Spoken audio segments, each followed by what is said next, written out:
Monte Cassino, Monte Cassino, oh yeah, oh yeah, oh yeah.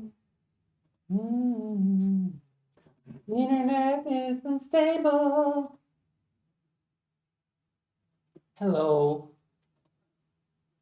Dr. Jones. The internet is unstable today. Did you know this about me, my secrets? Hold on, Dr. Jones. Dr. Jones, my internet. Dr. Jones. Obese. Dr. Jones. Obese. Japan's ruling. Japan. You know what I mean?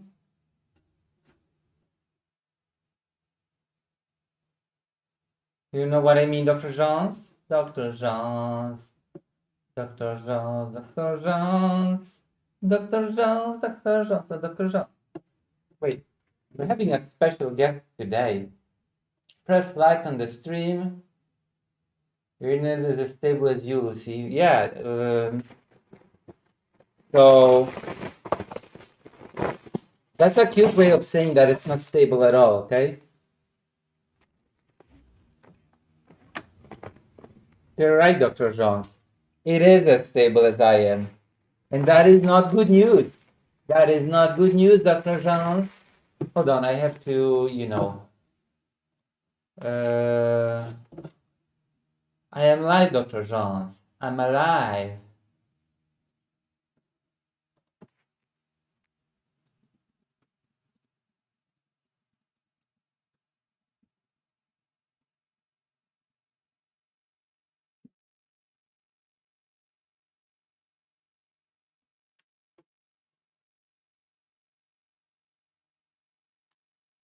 Yeah. Hold on. Announcement. Where I'm live. Global chat. Everyone. Or gigglers, maybe. Just gigglers. Gigglers. I was planning to play the game before talking to the dev, but I did not have time. I am alive. Come on, come on.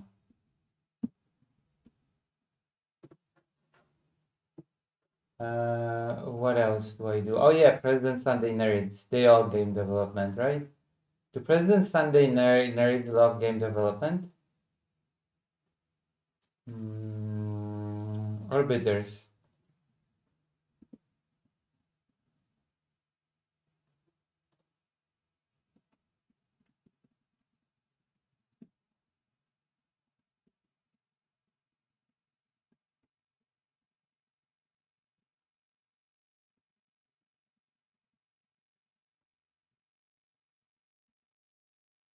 All right, I'm ready. Are you ready, Dr. Jones? Dr. Jones, are you ready?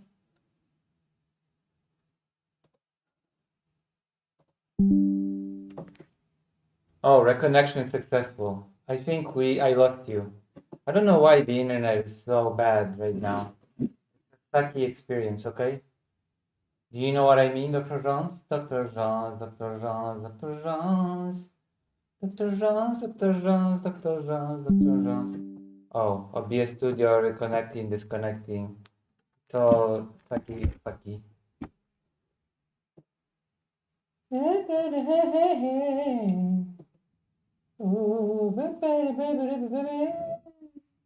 Wait, how am I still live if this disconnected OBS? How am I still live?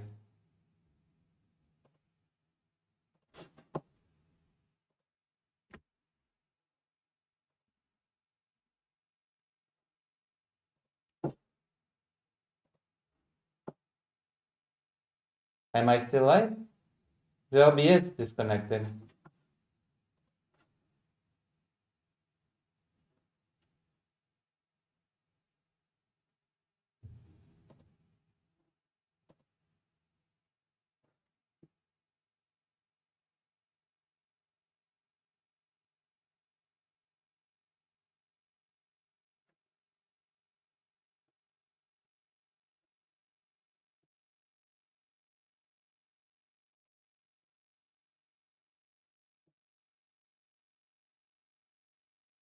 Ready for Freddy? Hold on, am I still live? Dr. Jones, am I still live? Dr. Jones?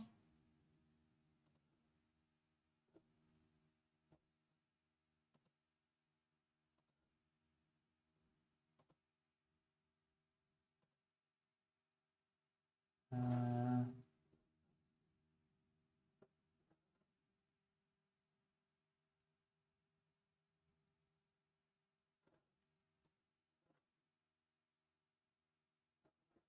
I am not.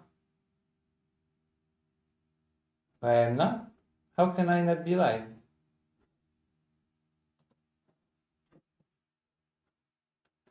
Dr. Jones, it says that OBS has died. How can I not be? Dr. Jones, are you pulling my leg? You pulling my leg, Dr. Jones? The game is downloading, Dr. Jones. It will be ready. Yeah, OBS died. How can I be alive and live since OBS died?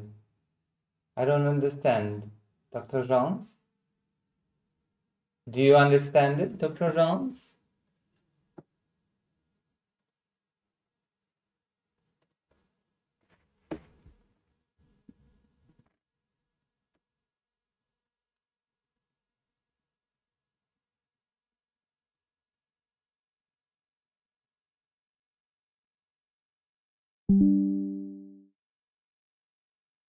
Now it reconnected, Dr. Jones. Now the OBS reconnected.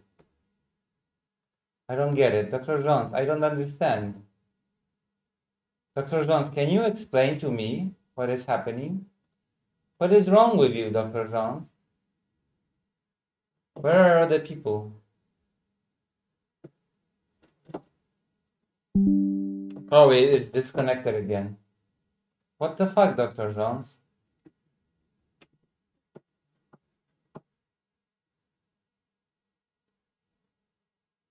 I mean, what the hell? What? Dr. Jones, Dr. Jones, Dr. Jones. Dr. Jones, Dr. Jones, Dr. Jones. Do you know what I mean?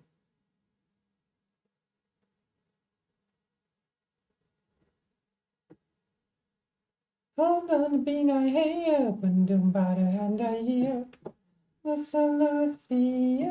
I don't even know how to get OBS to go live. I just mashed the buttons. The last stream started there one time. Listen, I will eat Oreo then, you know? I will eat Oreo. Oreo time for me. I don't know why OBS keeps disconnecting and it's like, come on, you know? You know what I mean? I don't understand. I don't understand it, Dr. Jones.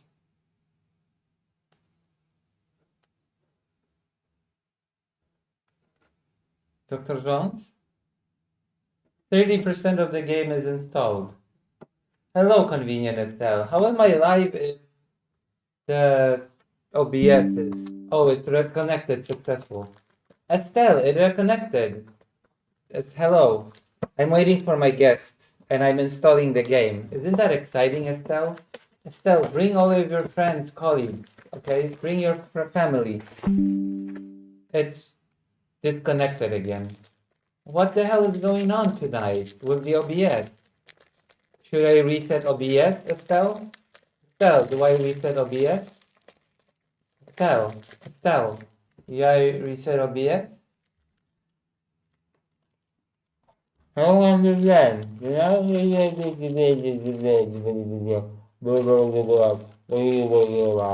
mean? Yeah. You know? So a matter of perspective. That's okay. You'll always agree with me, Estelle, because you are my psycho fan. You are my psycho fan, Estelle.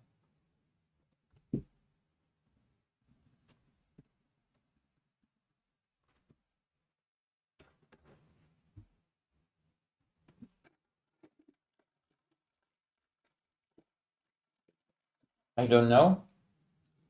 It's installing, Estelle. Estelle, 36%. Do you understand my feelings?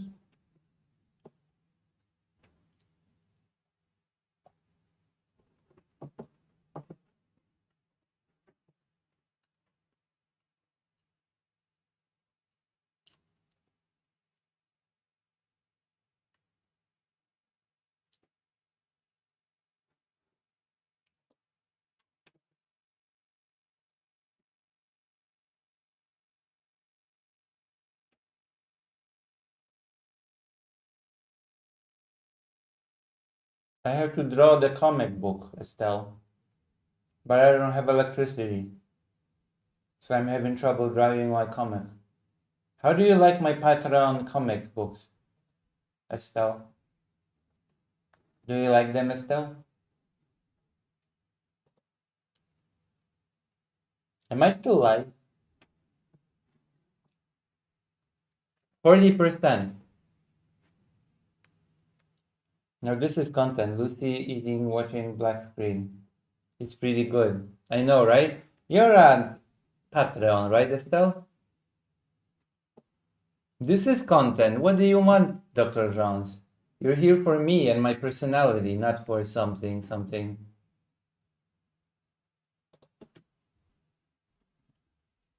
Oh, we have an hour. Okay. Mm.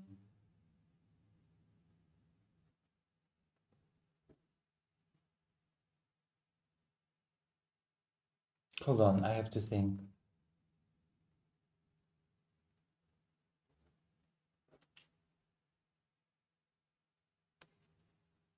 Yeah, we have time. Back screen stream? No, it's I am still in the game. So I have an hour to play the game then.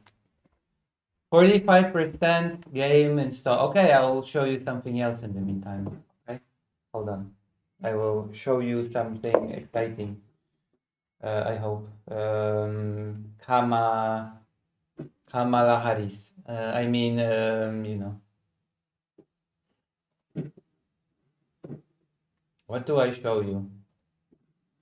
Oh yeah, I show you the best thing ever. But it's downloading. 48%. Oh yeah, I know. We will play a game in the meantime, okay? Can I play a game, please? In the meantime? Do I have your permission to play a game? Can you please give me permit? Where is my controller? Have you seen my PlayStation controller, please? Oh, here it is. It didn't even tell me where to find it. Hold on. It's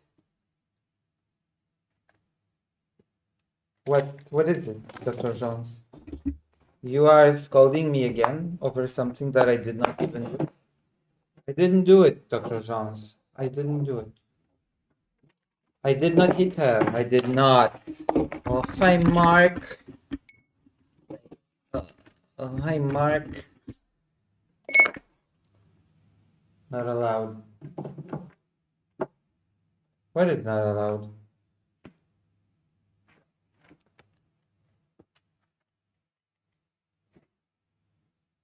Oh, hi, Mark. I'm gonna show you a game. I'm gonna show you the best game. I bet you've never even heard of it. And I'm gonna show you. 55% installed.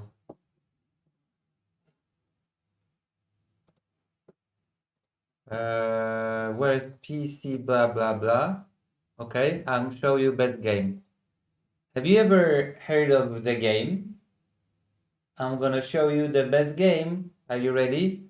As we wait for the thing to happen. Remind me later. Okay. Boom, boom, boom. Full boo. We're doing the full boo. Boom, boom. Full boo. 58% game download. Okay. Ready? Reconnecting. Have you heard of High Guard? I have heard, I think, of High Guard. Moho, I'm going to talk to a game dev today. Are you excited for this? More than ever. Listen, I have a Capcom game today for you. Most excited, 61%.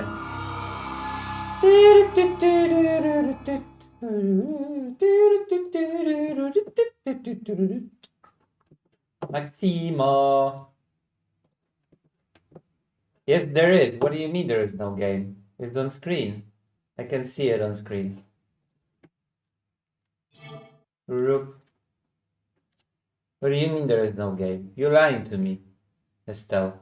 I can see on OBS that it's on. Start new game.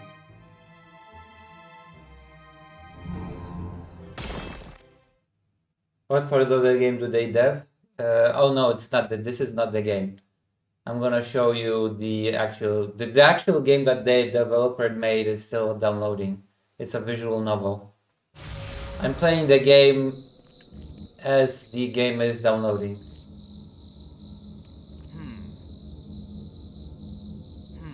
I'm playing Maximo while waiting for the actual game to download and install. This is a spiritual sequel to Ghosts and Goblins. You can hear the music.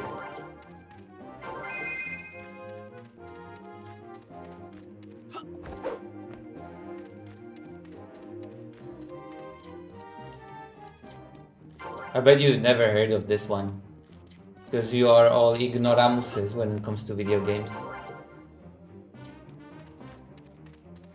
You've never heard of Goose and Ghouls?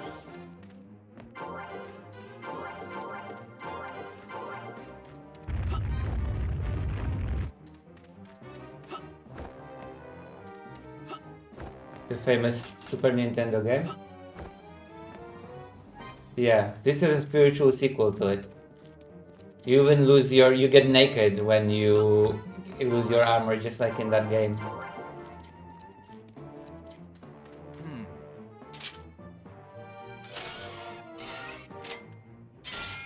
Oh, I got more armor. Checkpoint.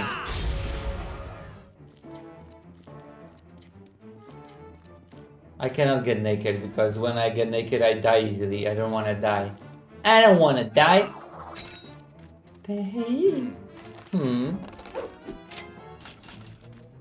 Look at this sexy game. Play as a sexy boy.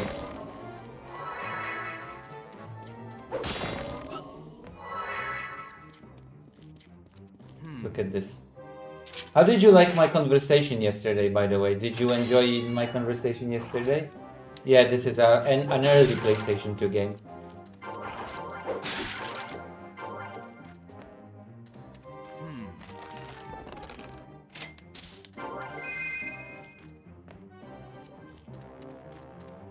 I was live on the other channel. Because, Moho, I have 3 channels now, okay? I have this channel that is for games and sloppy content. Gaming related, art, etc. So no politics, okay? This is my Asmongold channel, okay? Non-political, kind of, but also a bit political. And then I have Lucy Has a Network, the other channel, that I do politics on, okay? And only politics and only news. And then I have my 3rd channel, which is called Lucy Has the Films, on which I upload my interviews and documentary style videos from the war journalism. So I was live on Lucy Has a Network yesterday, and I had an interview.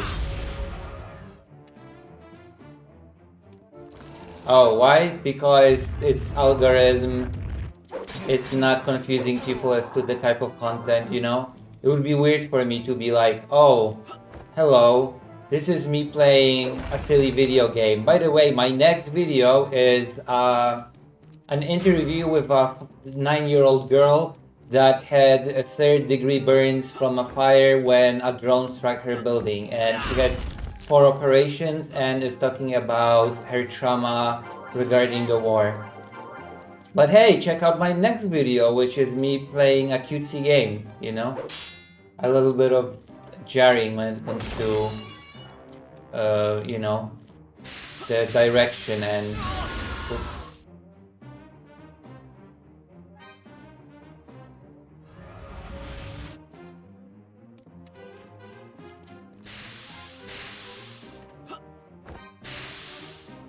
You know what I mean?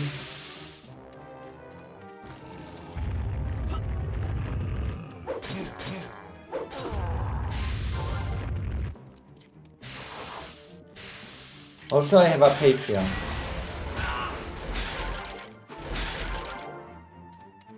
I have Patreon content, you know? Which is history content. My lowest Patreon is $1. $1, okay? Become a Patreon.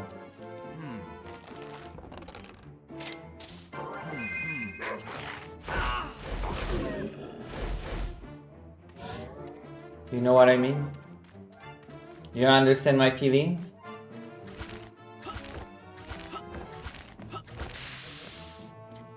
I think the game will be downloaded soon and we'll be play it. I'm naked, just like Estelle wanted me to.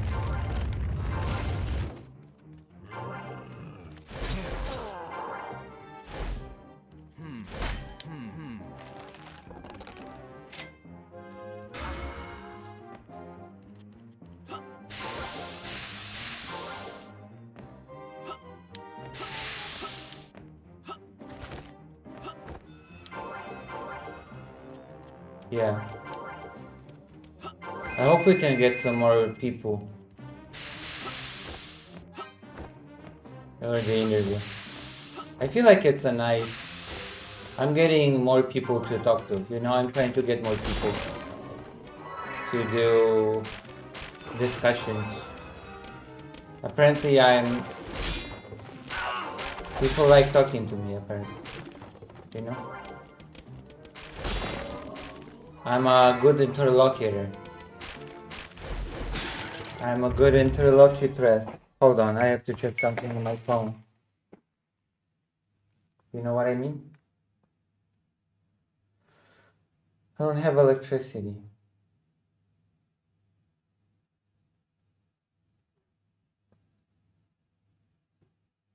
You understand my views regarding this?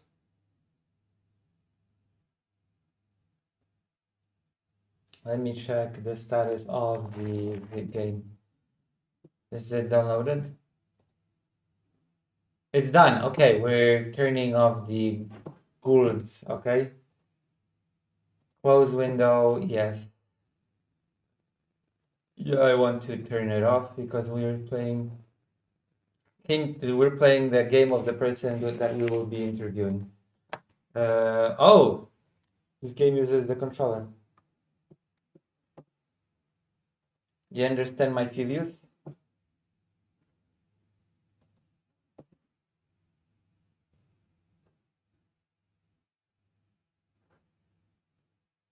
You love me? Wait, you love me? Why do you love me? I don't understand. You wanna marry me?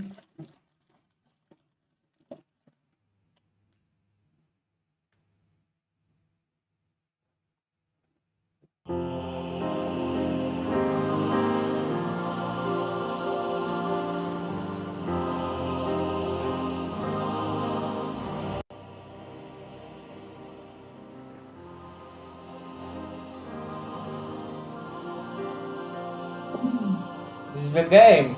Okay.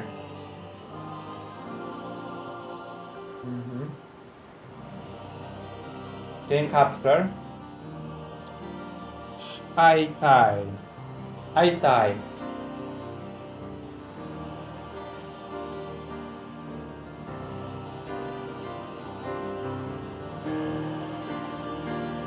High tide.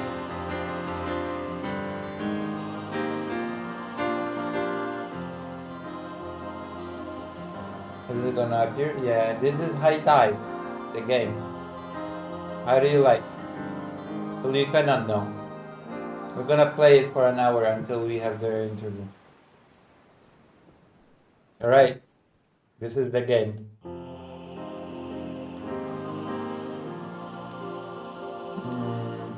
Hold on. The controller just decided to not work. Even though supposedly the game actually supports a controller. It is straightforward, yeah.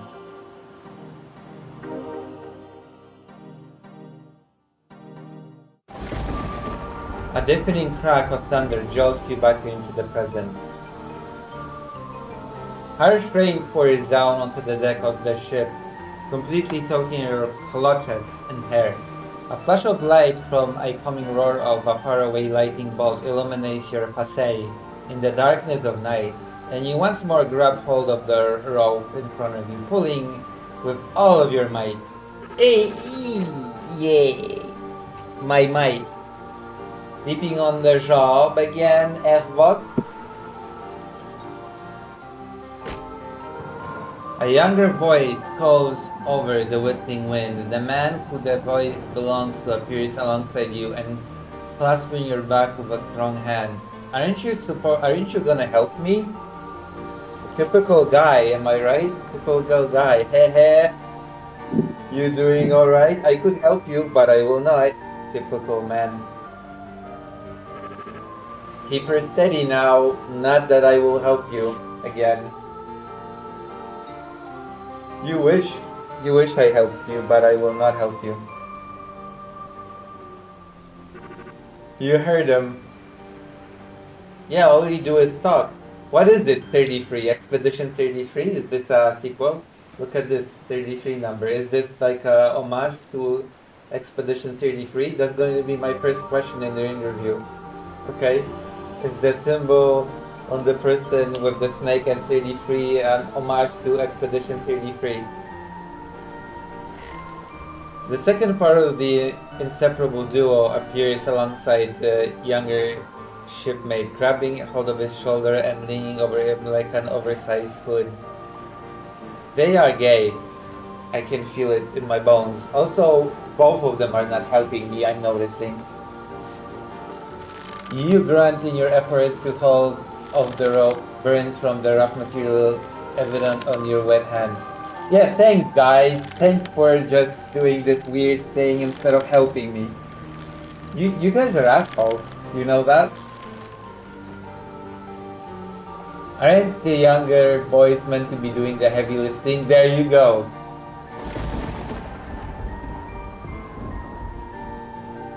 Your thoughts are mellowed by another harsh sway of the ship, sparking a look of unease that passes between the two younger men. Work? What do you expect us to do work?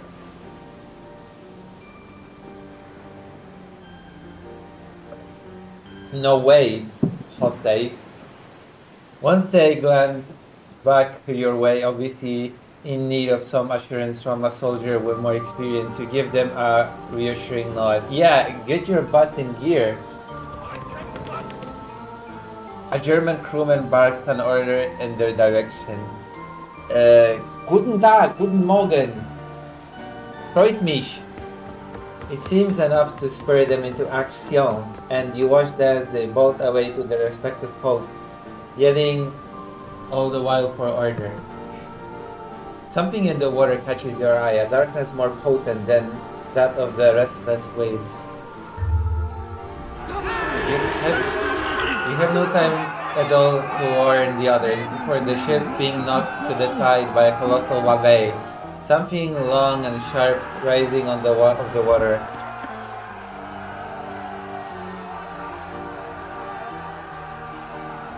There is the sound of a roaring beast, incomprehensible to the human mind and size, rising above the water.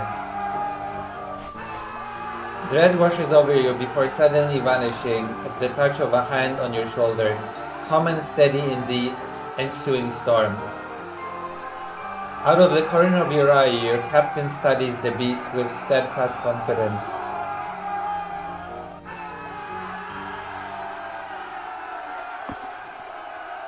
The captain is also gay.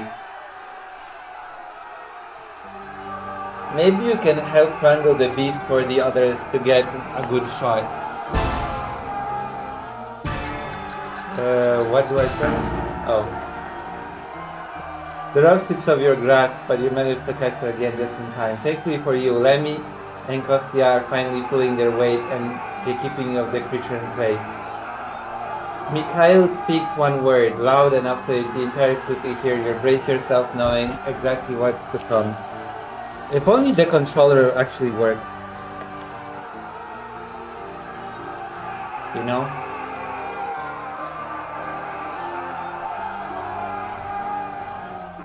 Oh, it works. Fire!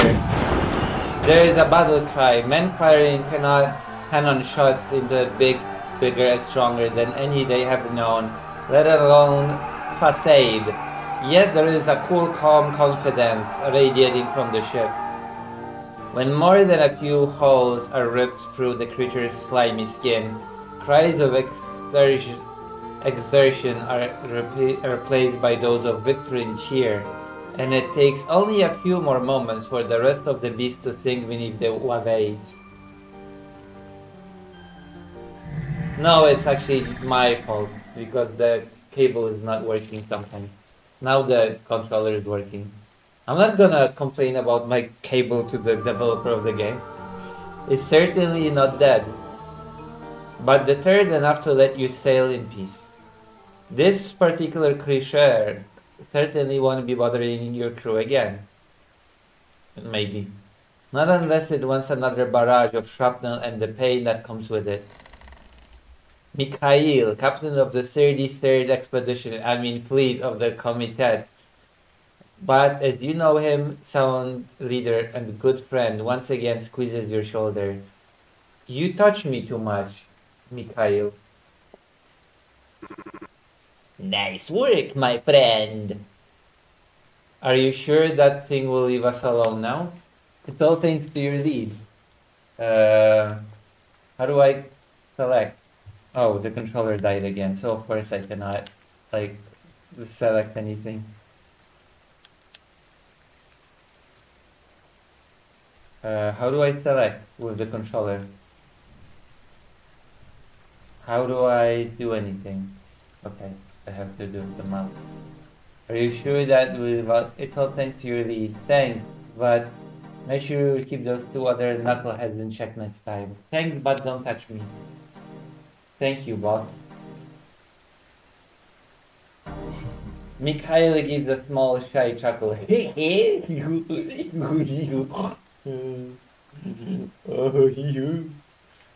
yeah.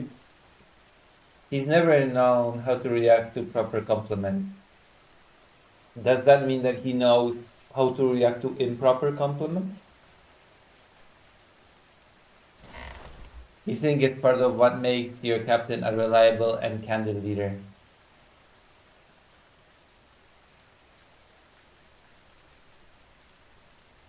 His humble attitude infects the rest of the men, no matter how rambunctious or cocky. I am cocky. It's the trademark of a successful crew. You give him an encouraging smile to back you up your kind words, and just like that, he bows. Oh crap, the controller kind of worked. Having taken down the low-rank creature you were sent to dispose of by the Comitet, maybe you earned a few days away from work. I'm a workaholic. There is no such thing as away from work for me. Also obsessive or just white. Your daughter is waiting for you. You have a daughter? But I'm gay. And you hope you won't keep her waiting much longer. Adopted. The daughter is adopted. Okay? I am gay. With any luck, you'll be going home as soon as tomorrow. Gay.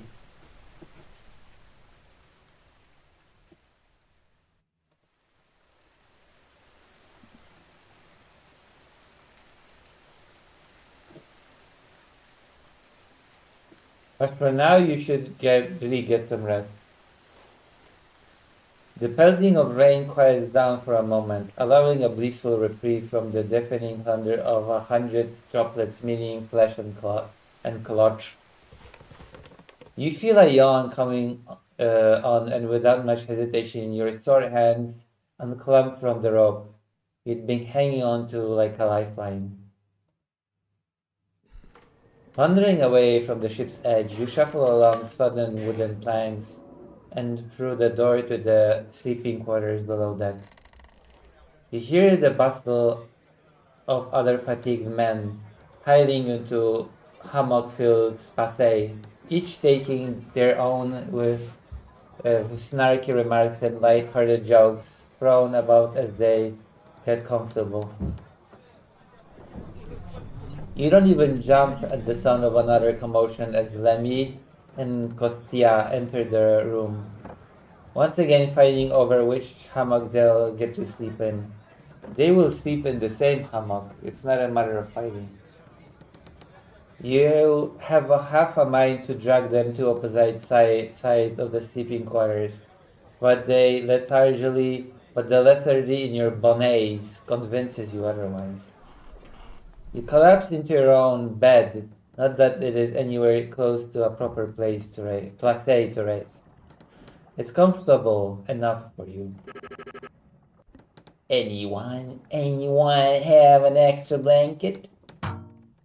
Here is the sound of a muffled hit and a yelp. Yelp! Not exactly comfortable enough for most of the others. Despite the commotion, you find your eyes slipping shut.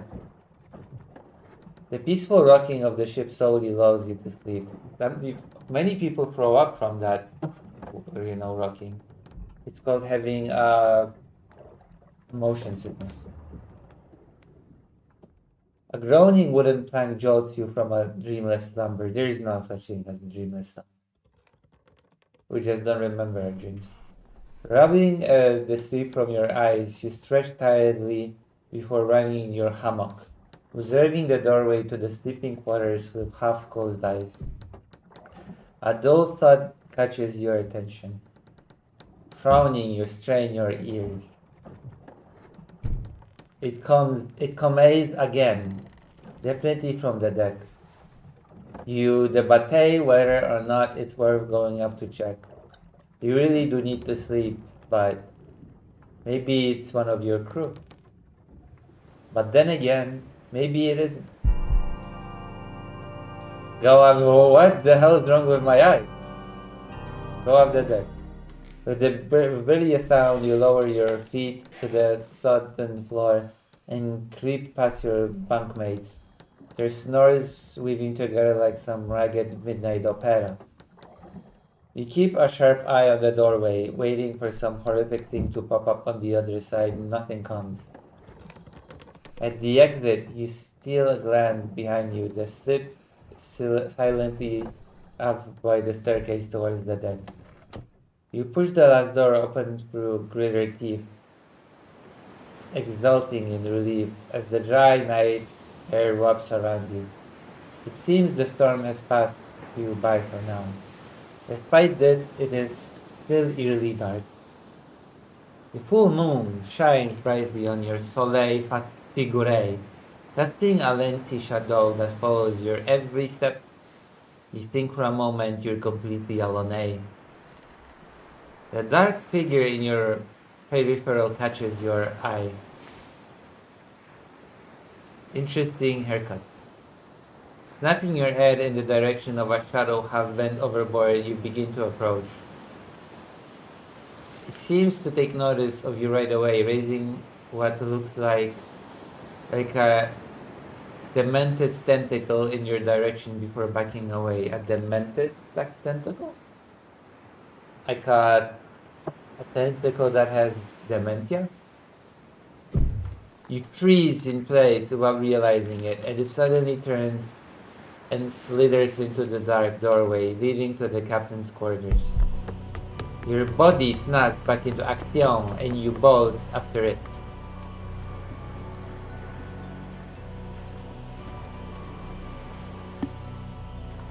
I don't dream, you dream, Dr. Jean. You just then remember it. Just as you pass the part of the railing, the thing had been hanging over you. Find your feet slipping on something wet, but quickly regain your balance. Balance, I regain mine. You pick up speed, closing in on the shadow. You think to scream out, but your voice is stuck in your throat. Your heart beats frantically with fear. Coward. Who's us coward? Am I right, fellas? Am I right, coward? What the hell was that thing? Quickly and silently, following after what you can only presume may to be monstrous creature of the night, you stumble to a stop as soon as you pass the door. Wildly looking around, you find the door to the Captain Chambert untouched, and every corner of the small corridor devoid of Lifay. Then you notice tiny dark droplets leading to a half-open door to your left. Trailing behind you, nudge it open, and find yourself back in the crew's sleeping quarters. Relentless snoring assaults your ears again. Huffling with unease, you examine the floor for any signs of the dark liquid, but find nothing. Did the creature come here? Why hasn't it caused some kind of commotion if so? You wait a few moments, feeling some kind of horror or shock. It doesn't come in. You don't understand. Could it have been a vision? A hallucination, or maybe you might still be dreaming. You think about pinching yourself before scowling embarrassed at the thought. You're okay. You haven't lost your mind just yet. After a few moments spent tapping your feet with indecision, you decide to return to your bed. Falling into your hammock with a frustrated sigh, having lost precious time to sleep, you cross your hands underneath your head and observe the ceiling above you. You should really get some rest. Tomorrow is going to be a long day. Wherever or whatever it was, you'll have to keep an eye on the dark corners of the ship in the future. You can't help but think of the droplets on the ground again. It's the strangest thing. You'd been sure they were blood. But thinking about it now, they weren't red. And you only saw them for a moment. True. I don't trust myself. They've been gone for a few seconds later. You can't help the quiet sound of annoyance that leaves your throat. There's no point getting even less rest than you're already going to. You force yourself to close your eyes. You exhale, slowly returning to the quiet void of dreamless sleep. Why dream? There is no such thing as dreamless sleep, okay? All sleep has dreams. Up and Adam. Oh, let's see how many people did the prologue, actually. Let's see how many people got this achievement. 82% of people completed the... 82% of people actually played this far. So people that get this game actually play it, in other words. The third in command's booming voice forces you awake, rays of sunlight peeking through the wooden plank above. Blinking the sleep out of your eyes, you groan as you roll over. You feel the lack of sleep might away, an exhaustion so deep it weighs down your very bones. Jean Extol, the man responsible for the Wakei up call, sends a sympathetic glance your way. Looks like last night's escapade didn't go quite as unnoticed by everyone as you thought. I told you they were gay.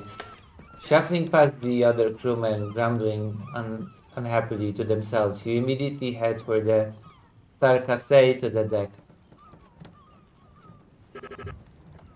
Hey, chin up, boss. Remy's enthusiastic grin nearly blinds you, leaning over the still half asleep Kostya. Expedition 33. The Remy Kostya allegations. Not allegations, it's lol. You have no idea where the kid gets his energy from. It's a phenomenal way to keep the crew's spirit high, though. You're definitely not complaining.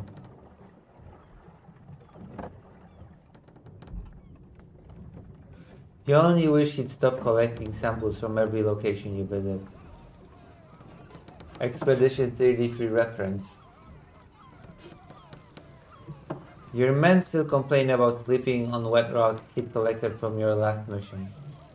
But alas, the kid's old hobbies can't be helped. Yes, they can. You can just forbid the kid from collecting stuff. You give him a small smile in return and shuffle up the stairs. You're not surprised in the slightest to find Mikhail on deck, perfectly dressed and not a single hair out of place. Looks like Highlander a bit. No, not Highlander, Homelander from The Boys. Yes, how does he do it? You're sure you look like death itself. It's incredible how the man always looks perfectly put together. It feels like the protagonist is in love with the captain. He greets you with a smile and bow of his head, a stack of papers in his hand. You are fired. This is your severance package. Lakias, new orders, and a performance report. You suppress the urge to roll your eyes. So much for going home today. Or anytime soon for that matter. The Komitet sure has a way of wasting your time with all of this paperwork. Your daughter will have to wait for a bit longer after all. You're sure you'll find some way to make it up there. You glance to the left, the infinite horizon stretching into its own reflection, below creating a mirage of brilliant and bright blue. The captain similarly embraces the silence of the early morning, allowing both of you to take a moment and appreciate the beautiful sight before you. And then, you kiss. The hustle and bustle of the day will begin shortly. It's good to appreciate calm moments like this. Let's kiss, boy. I mean, I need to speak with you and Jean Exol in my quarters. When you have a moment. You nod acknowledgingly, facing him again. He unveils the papers in his hands, turning. He unveils the paper in his hands, turning it your way. At the top, you see the name of the assignment, as well as the name of the captain, second in command, and third in command. The mission report reads. Expedition 33, Captain Mikhail Raspazov. The name of the second in command reads. That's not gonna be our name. Lucifer, of course. The name of the third in command is Jean Hector Maxime. Your eyes trail down the rest of the mission report, the tiniest hint of worry in your face translating to the captain in a heartbeat. Resting a hand on your shoulder, he gestures towards his chamber. He casts a glance over your shoulder at Jean Exol as he emerges from the crew's sleeping quarters, the rest of the men trailing after him. His enormous figure towers over the rest, and he makes his way quickly to the two of you.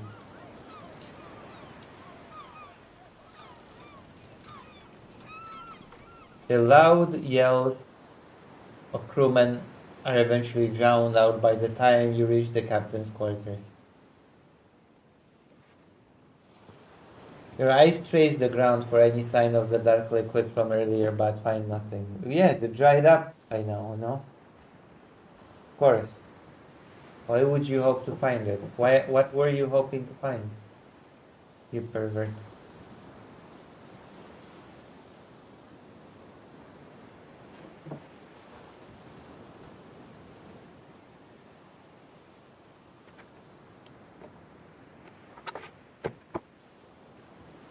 I will eat shit like Kira. How do you like the game so far? Okay, write in the comments. Okay, write the chat. Why isn't the chat excited and stuff? What the hell? You betray me.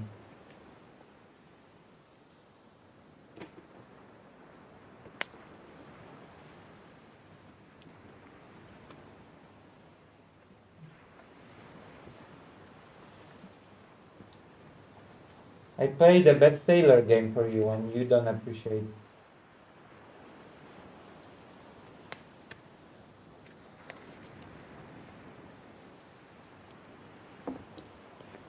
I'm gonna save the game by the way. Empty slot. Empty slot.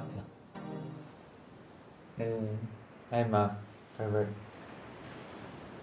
Which game? This game is called High Tide. Heinrich High Tide. A visual novel. I will be talking to its developer soon. It's gonna be exciting. Eyes trace the ground for any sign of the dark liquid. Maybe you really had hallucinated it. True. You're a hallucinator. That is, that comes with the territory when you're a homosexual. That you hallucinate dark liquids. Mikhail opens the door without a word, stepping aside to allow the two of you to enter and do what you do. You bow your head as a quick thanks the first to walk inside. You're always taken aback by the beauty of it. It's pristine, every surface delicacy. Oh no, not delicacy. Pristine, every surface delicately dusted and clean to perfection. The normal reaction would be jealousy compared to the filth that you and the rest of the men sleep in, but you've never felt even an ounce of it toward your captain. Yeah, because you're in love with your captain, of course. The only thing that you feel towards your captain is lust and romantic feeling.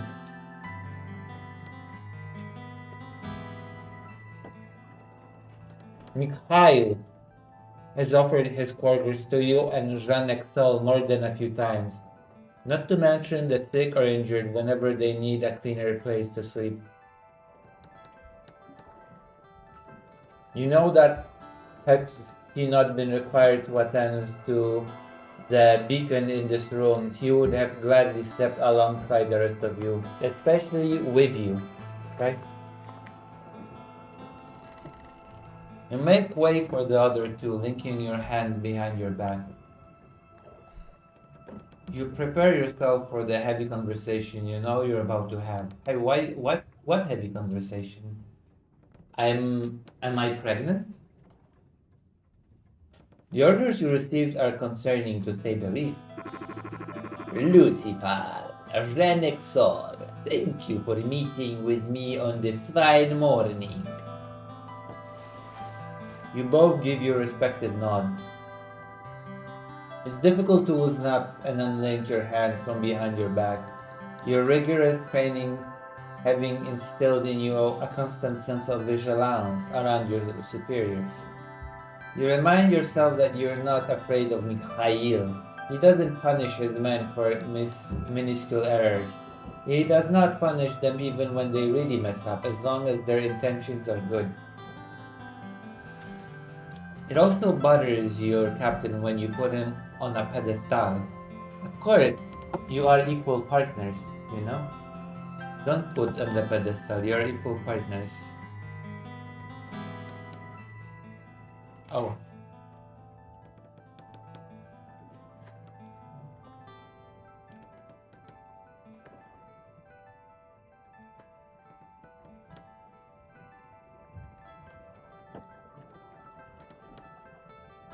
are equal homosexual partners. What happened, Estelle? What happened?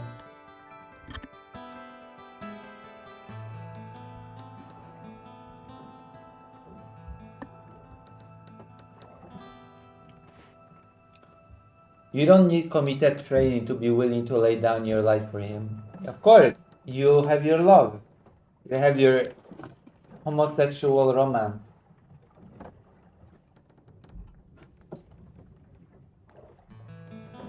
Isn't that right, Estelle?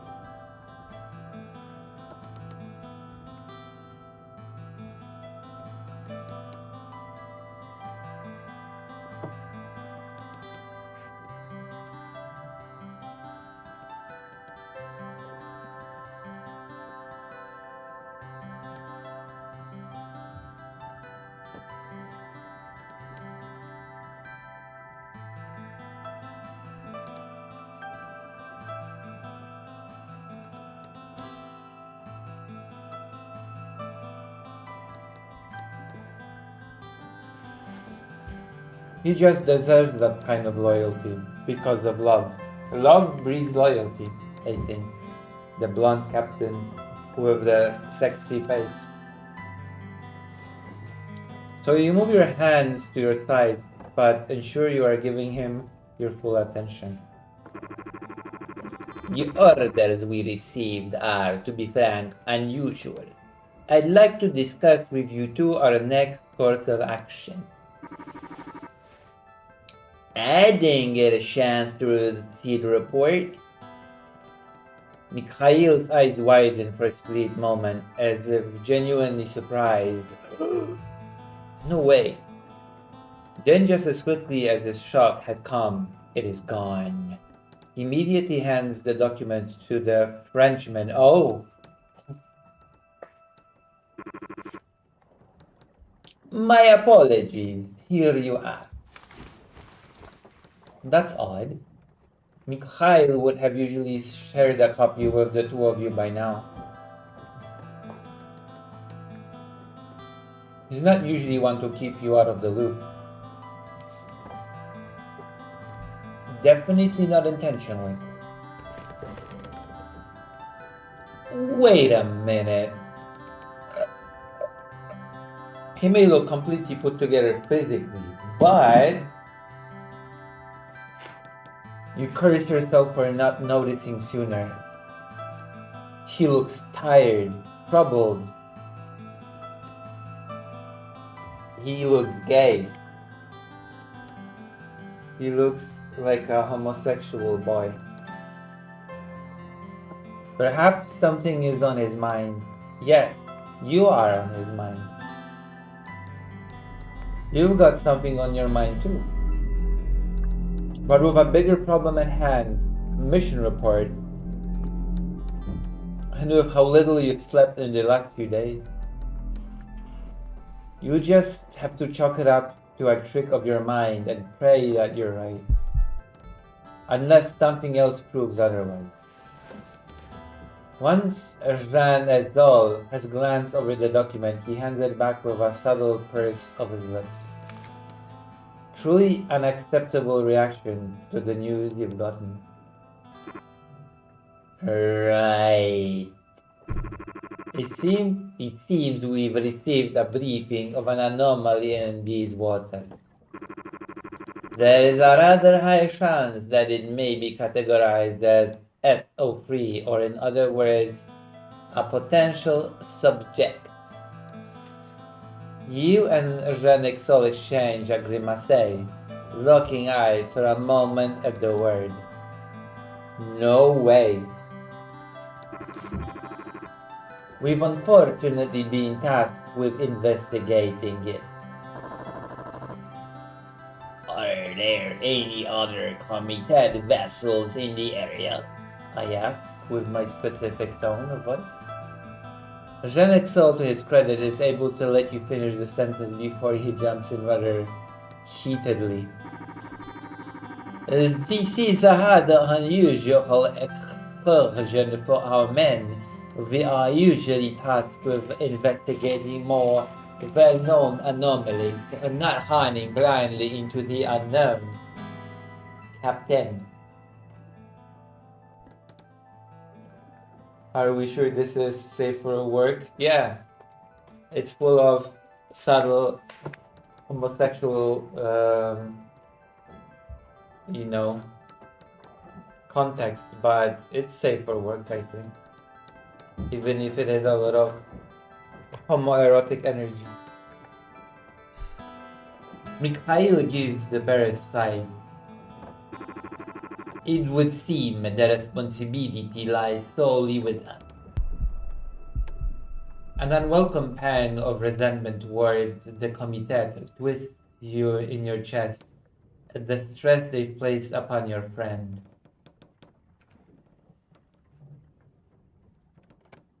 You bury it quickly, maintaining a blank passade. At least we're not dealing with a manifestation, eh? Do not even say the name, Lucifer.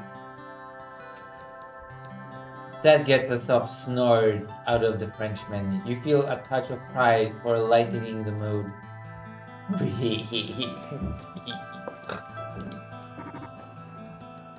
have lucky.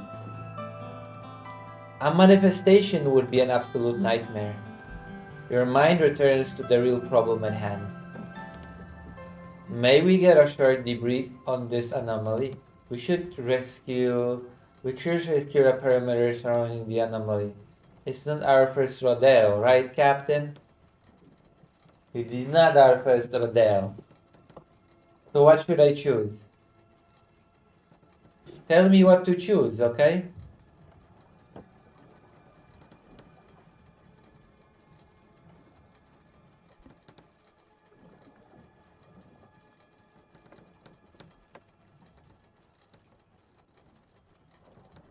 What to choose? Write me in the chat. I need this to be like what do you call it? An interactive experience. You know?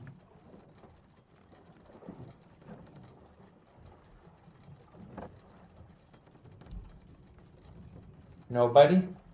Secure the perimeter? Alright. You should secure a perimeter on the anomaly. And now it's shared among you. Mikhail turns on his heel and begins to walk. Follow me, gentlemen. Moving away from the two of you, Mikhail strides towards the most delicate object in the room. Suspended golden sphere spinning soundlessly as it hovers over a sprawling map, glimmering with shifting lines and tiny glowing markers that pulse like distant stars. The beacon is the most treasured navigational device of any committed vessel. It never fails to entrance you. Here is where we are currently located. With a delicate pointer, your captain gestures to an unlabeled point on the map, digging the sharp end of the wood in his hand into the torn paper below to mark it. Zuihes is that location. The Comité proposes a 500-kilometer radius. You can hear Jean Exol quietly groan. The anomaly wouldn't be floating in the sea, would it? Small, amused half leaves the captain's mouth. Not likely.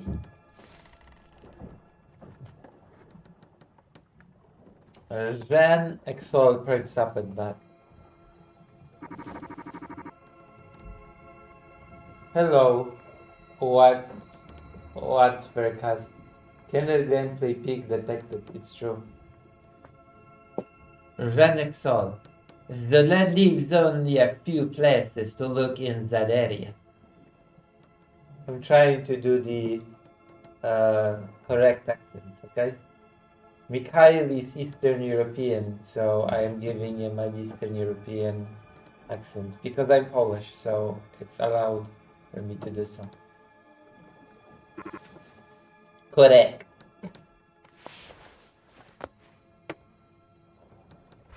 Here, you eye the map below you, taking it all in. You focus on the area surrounding the small tier in the map. What you've identified after years of sailing as a 500-kilometer radius. There are exactly 3 locations to be explored and an additional port where the closest committed base is located. It is not identified as an area of interest, but you figure it couldn't hurt to check there too. Committed. What is the committed? Wonder if it ever gets explained. However, you're not sure if you can visit all 4 places before your designated 3-day mission period ends. Locations. Ailong, a desolate, uncharted Ailong, airily barren with faint traces of past habitation. Nothing lives there now. Distance 185 kilometers. Oh, have to.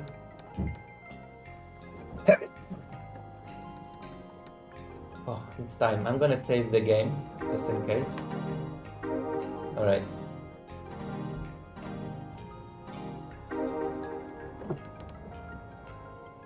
I think it's done.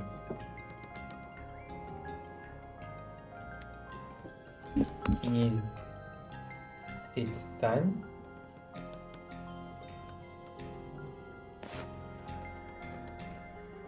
It is time for the interview.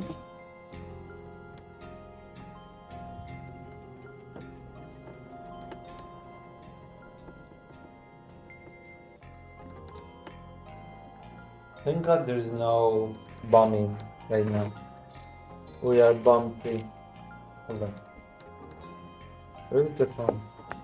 Have you seen my phone, please?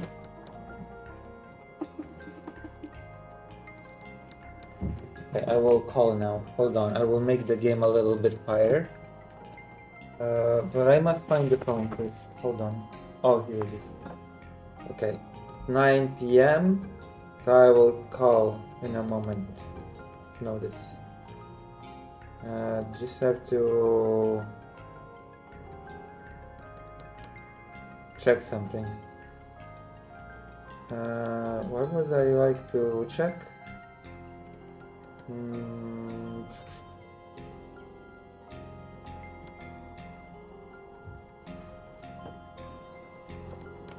Right. Hold on, let me make the game quieter.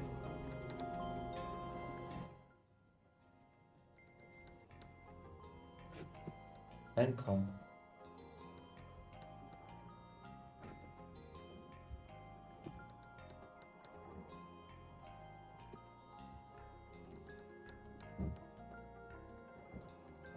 Hello? Hello, hello. Can you hear me? Yes. Yes. Can you hear me?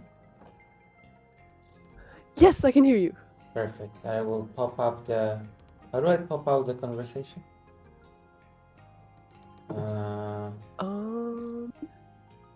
I cannot find the option. How do I do this? Do you know? Are you talking about getting the call, like this call onto the stream?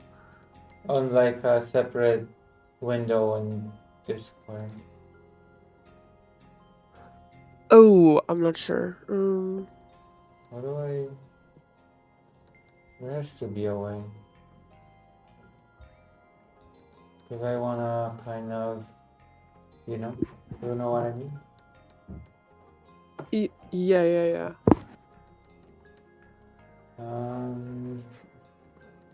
What do I do? How do I do this? Usually there's an easy way, but I don't see it here right now. Oh, I know why. Okay, let me see. I understand now. Hold on, one moment, okay? Oh, you understand it now. Yes. I have to... Sneeze. Oh. Okay, I done this. Bless you. Thank you. And now I click the camera, and now I can pop it off. Perfect. Hello, hello. I am in Hi. the dark because there is no electricity. Oh my god. Yeah, You're a trooper, like, for getting through everything. I know it's like not easy time. yeah, it's It's Ukraine. yeah. I use a How's your battery. day going so far? Well, there's no bombing, so that's good. I've That's good. yes, I have been reading some stuff and I have been sleeping. And tomorrow there's an event, like photo. I've been invited to exhibition regarding the stories of 14 children. It's called, let me see, it has a name, which I forgot, but don't worry, I have the thing here, the invitation. It's called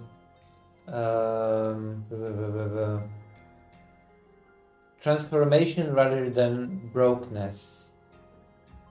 It means that the children were not broken by their horrifying war experience, but rather they have transformed and became Transformed, stronger. but yeah, just became stronger from it. Yeah. Yes, yes, yes. Also, I have to put this thing on stream. So that I started playing the game. Yeah, I've been watching. Yes, I try to do the appropriate accents for characters, you know? Yeah, they're very good. I liked what I was seeing. Yes. It was fun to watch. Oh yeah, cool. And everybody is gay, which is nice to see. Yeah, I am. I noticed that. I noticed the discourse in chat as well. I like Dr. John's asking, "Are we sure if this is SFW?" I can assure you it's SFW. I promise. I promise.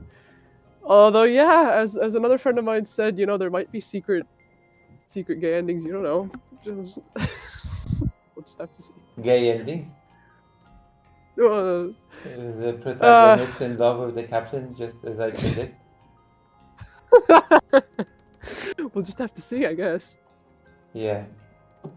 Is there a romance option in the game? Off to a great start, says Dr. John. There is no romance in this game. There is romance in the game before this one. This is the Gay third in the romance? series. No, that one is a straight romance, but apparently this one is full of homoerotic tension. It is, yeah. I'll admit it wasn't exactly intentional, but it is fun seeing it, and I find it very entertaining and funny It to just look at happens people naturally, attracting. you know. It doesn't have to be intended. It's just, it's nature intended. Yeah, so it's good stuff. Yes, yes, yes. So maybe if you could. Oh, what are you drinking? Coca-Cola as always. Nice. So maybe you could introduce yourself to our audience. Of course, I Dr. should have probably and the others. done that from the start. Hi guys, I'm Vika or Victoria. I'm the solo dev at Captain Edge Studios and the solo dev behind the Kindred series. I've been making games by myself for about 2 years now, I want to say. And this game that Lucy Hayes is so kindly playing on stream for you right now is Lucy my third Hazet. project. Lucy Hazet. Is my third project, my third game. So yeah, and the fourth one is currently in development. Is the cast reoccurring? Is it always about the same cast of characters? Yeah, so the first 3 games have completely different characters in them, and the fourth game brings like everybody together, basically. Oh, okay. So they're gonna meet. So everybody's gonna meet their gay captain, Mikhail. Well, we'll see. Oh, okay. Yeah, He we'll might just have to see. or Maybe. may not die. Okay, I see. I understand. Oh no! Everything will be fine. There's a lot of good endings in these games. Trust me, a lot of happy ones. Happy endings. Yeah. I actually now have to repeat Dr. Jance's question. Are we sure this game is safe for work? If there's a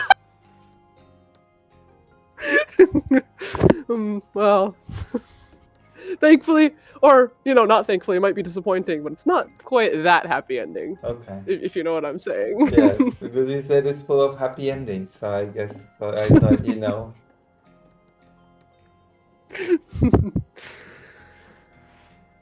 So could you maybe tell us a bit about how you got into game development? Sure.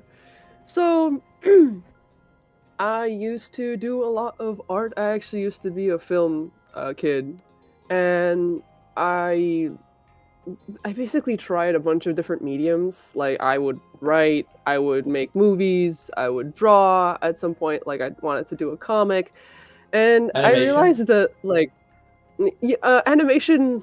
I guess a bit like really basic. I was never that good at animation. I should probably learn that.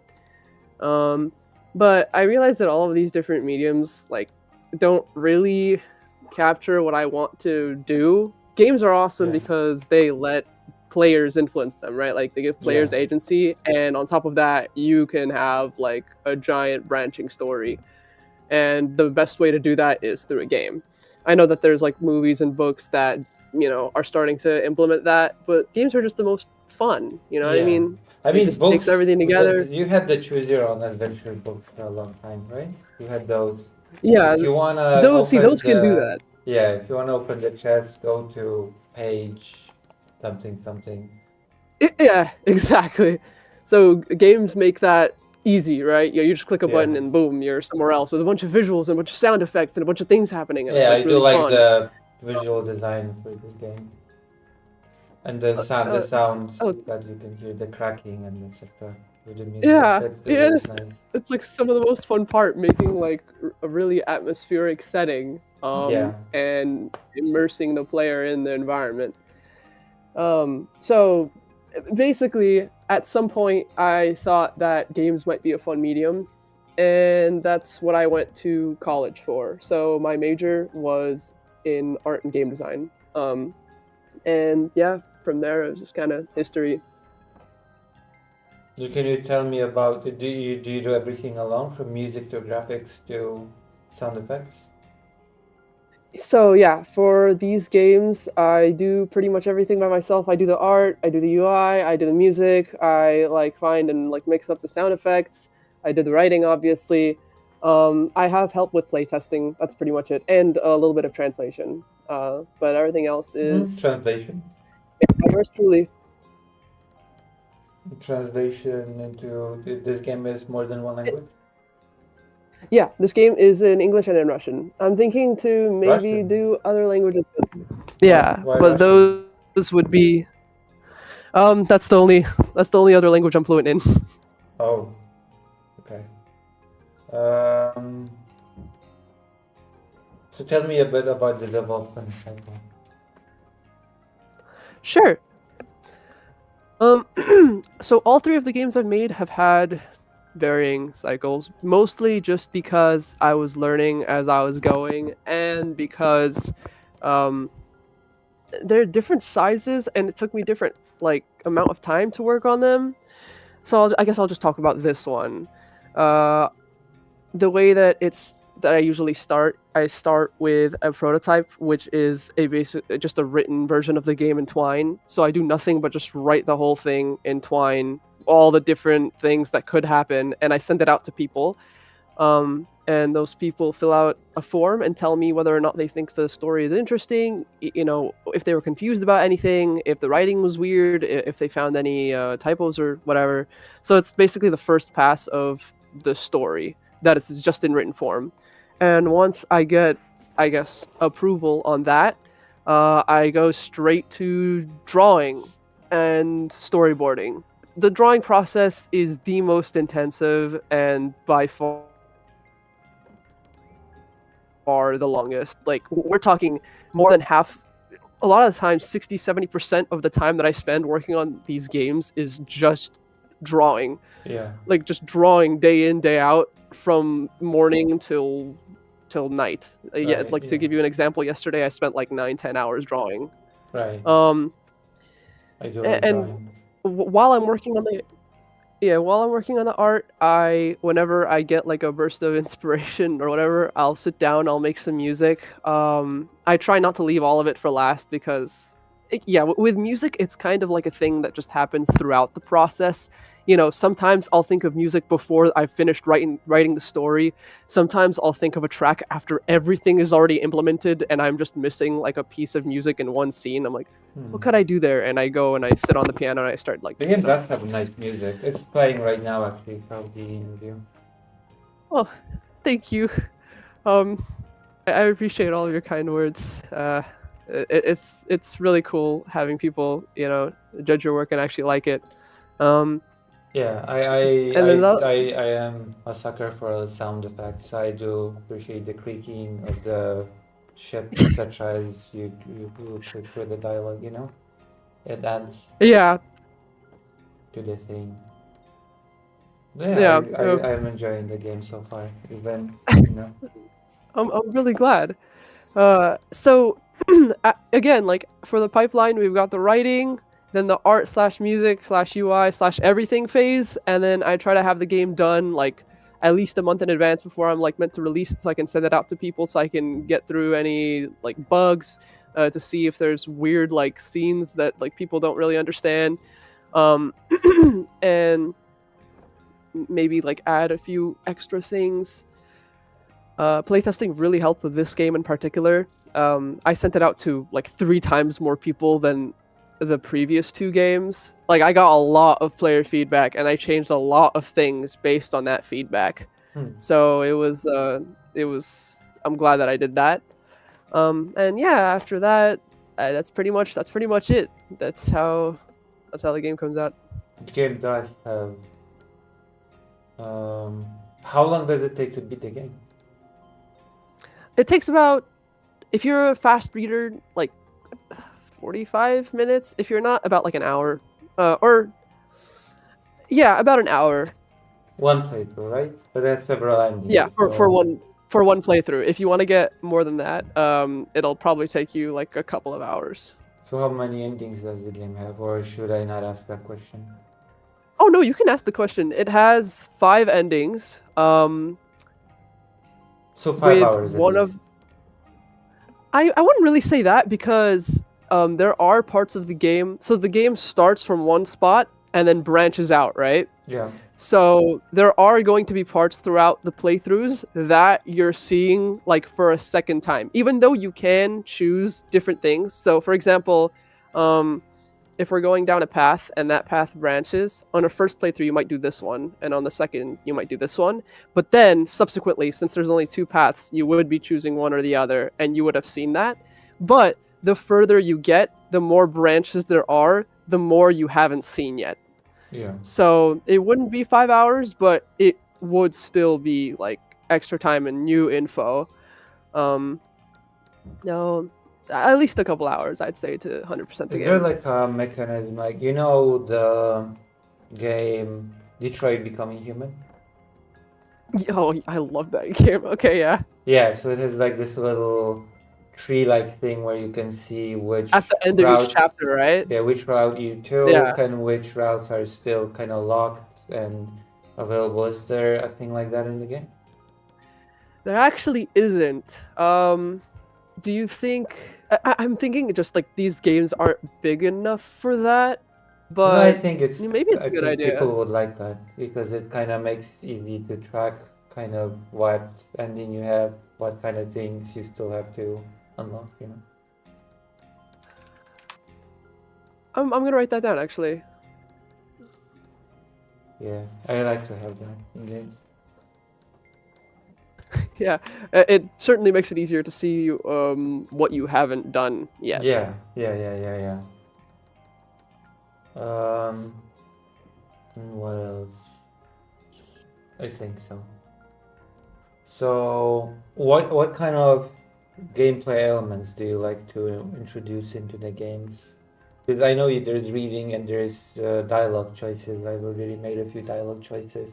But what kind of... I've done a quick time event, which I messed up because the controller didn't work and I didn't press the keyboard keys in time. So Yeah, sorry. So it's just keyboard.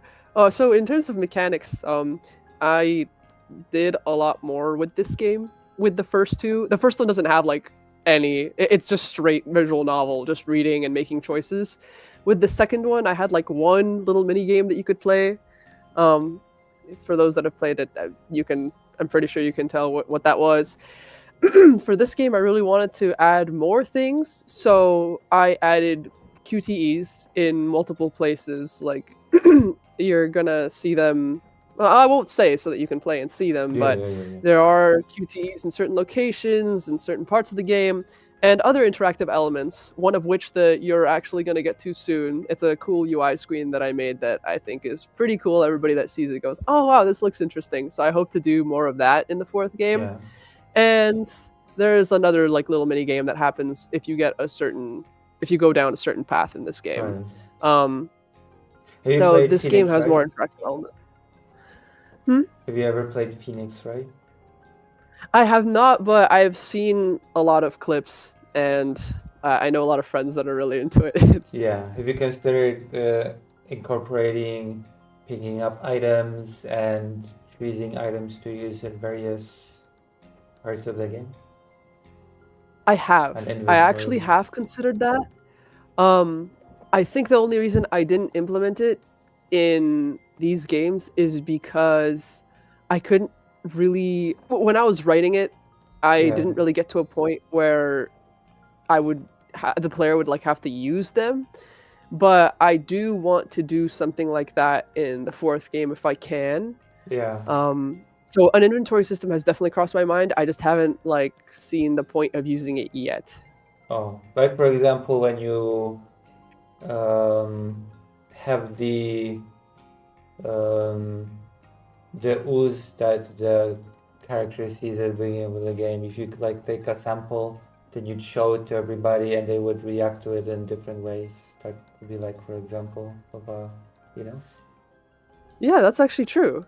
I wrote that down just now as an example of how I could use that. Yeah, because it could actually branch out totally different, like path if you ignore it and then don't take it, or when you take it and you show it to various crew members, like the captain, etc. And that like changes things dramatically. Yeah, Yeah. yeah.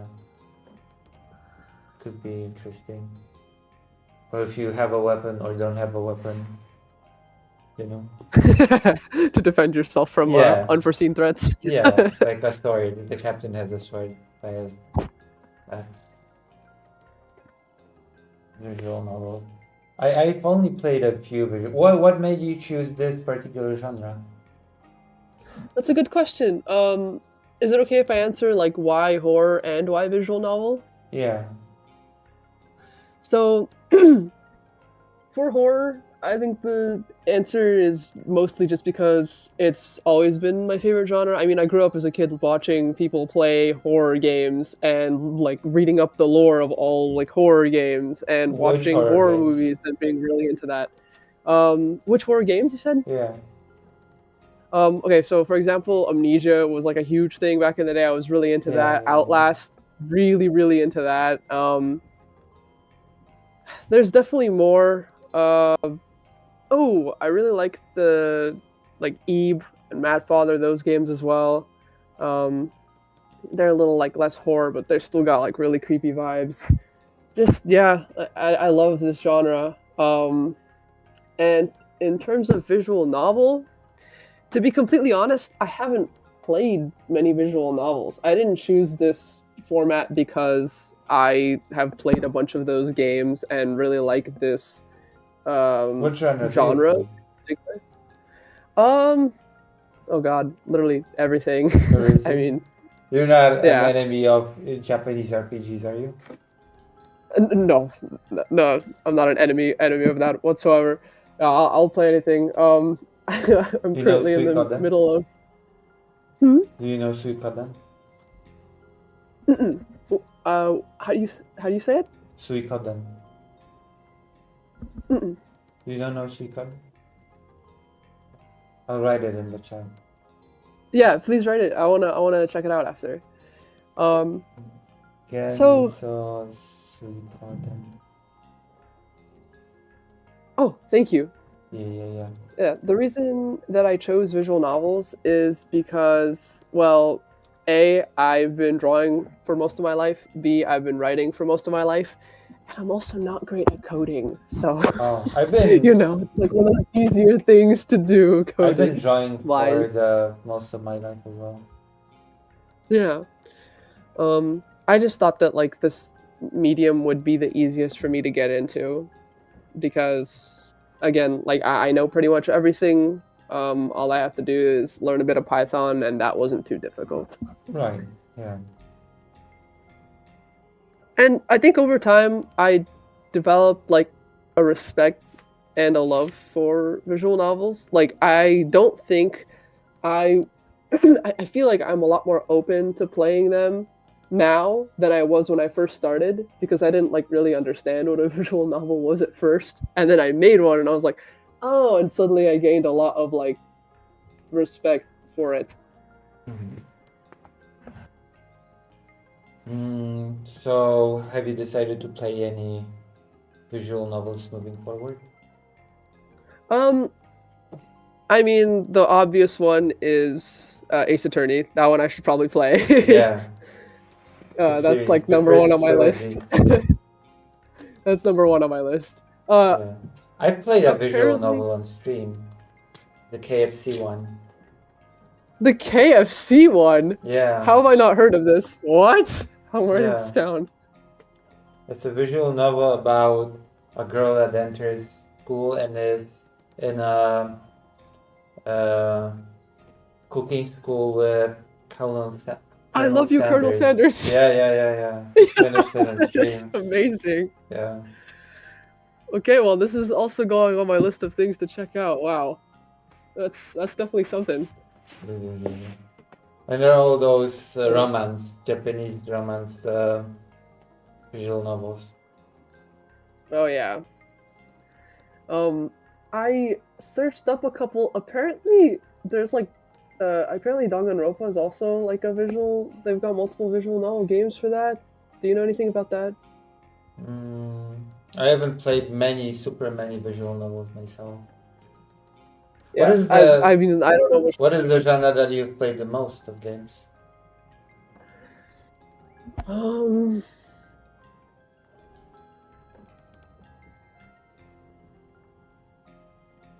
I guess horror, even though like I'm a scaredy cat when it comes to jump scares. Have you ever played Resident Evil? Horror? Oh yeah. Oh yes, absolutely. Actually, it's really funny. The first Resident Evil game that I played was actually Resident Evil fans are going to kill me. But the 8th one. Okay. No, eighth one. That's okay. The fans would have killed you if you would say, "Oh yeah, the first game that I played was." Oh 6. yeah, I played 6. 6. I also played the one where Chris punches a boulder. Yeah, that one. That was 5. That was 5. Yeah. That was 5. Yeah, with Chris with and 6, it's just the It's a shame how much flack Resident Evil 6 gets though, because the movement mechanics are so cool. Like, there's so many different moves that you can do in that game, but just like but it spamming also buttons. is very bad. That's what happens when you make a horror game, just a completely action game where like nothing scary happens. But with Resident Evil 7, they really flipped the script. That was pretty awesome. Yeah, 7 was really good. I would play that video game from start to finish, but as I said, I'm a little bit of a scaredy cat, so I would just be like sweating the whole time, and I'd probably have a heart attack. So. It's really nice in VR. 7 actually. Did you play Resident Evil 7 in VR? Yeah, it's really nice in VR. Wow, I respect you for that. Wow. I think 6 was Capcom basically said that they wanted to make a Call of Duty Resident Evil game. Yeah, again, they like threw horror completely out the window. And I feel like the best mix was 4. I also got motion sickness while playing 6 because the physics of movement are like they're like sliding on the floor almost. It was Oh like yeah, the movement in sixes exactly. as if the floor was a skate ring, ice skating, Well, and the everybody floor just was basically just sliding from just place to covered in place, oil. and Just it yeah, just it kind of gave me motion sickness. I felt very nauseous while playing that game, which is yeah. one of the I do reasons not why I like don't like it. it. So see, now I understand. Now you've got even more of a reason not to like that game. Yeah, I kind Um, of like 4, even though it changed the formula from 1 to 3, and Code Veronica. Code Veronica, I think, is my favorite Resident Evil game. I don't think I finished that one. I know that I started it and we never finished it. Yes. And I Yeah, like 5 because of the co-op. the co-op's really fun. I was actually playing it with a friend the other day. It's really cool how you can basically like juggle enemies between you and just like Yeah. keep doing like moves on them. That's kind of And awesome. 6 is just I'm probably not gonna replay 6 on stream. Yeah, 6 is just motion sickness simulator. It Yeah. sounds like. So I'm just gonna skip that and go straight to 7. You can go straight to 7. Yeah, I actually really liked 8. I know that people don't praise it as much as 7, but I thought it was people really like fun. 8. People the They whole do. memes about the big mummy. Lady Dimitrescu, Yeah. big mommy vampire. Yeah. I thought No, that I people don't think I liked heard it. anything bad about it. It's just I think people see 7 as like higher, although I'm not sure. Maybe not. I think everybody agrees that 4 is the best one now. Yeah, I think What Code do you think? Veronica is the best one. Yeah, It was supposed to again. be 3, but 3 became 3, kind of. I've been replaying the series on stream. I played 1, 2, and 3, the original ones on stream so far, and now I'm Oh, playing cool. 4. Yeah. Are you playing the OG? Yeah. Or Nice. OG 4. Yeah. So Nice. far. It was the best on the Wii because you had the controller. I really wanna. I would like to go back in time and play that game on the Wii just to see what that would be like. You can just get an emulator. That's true.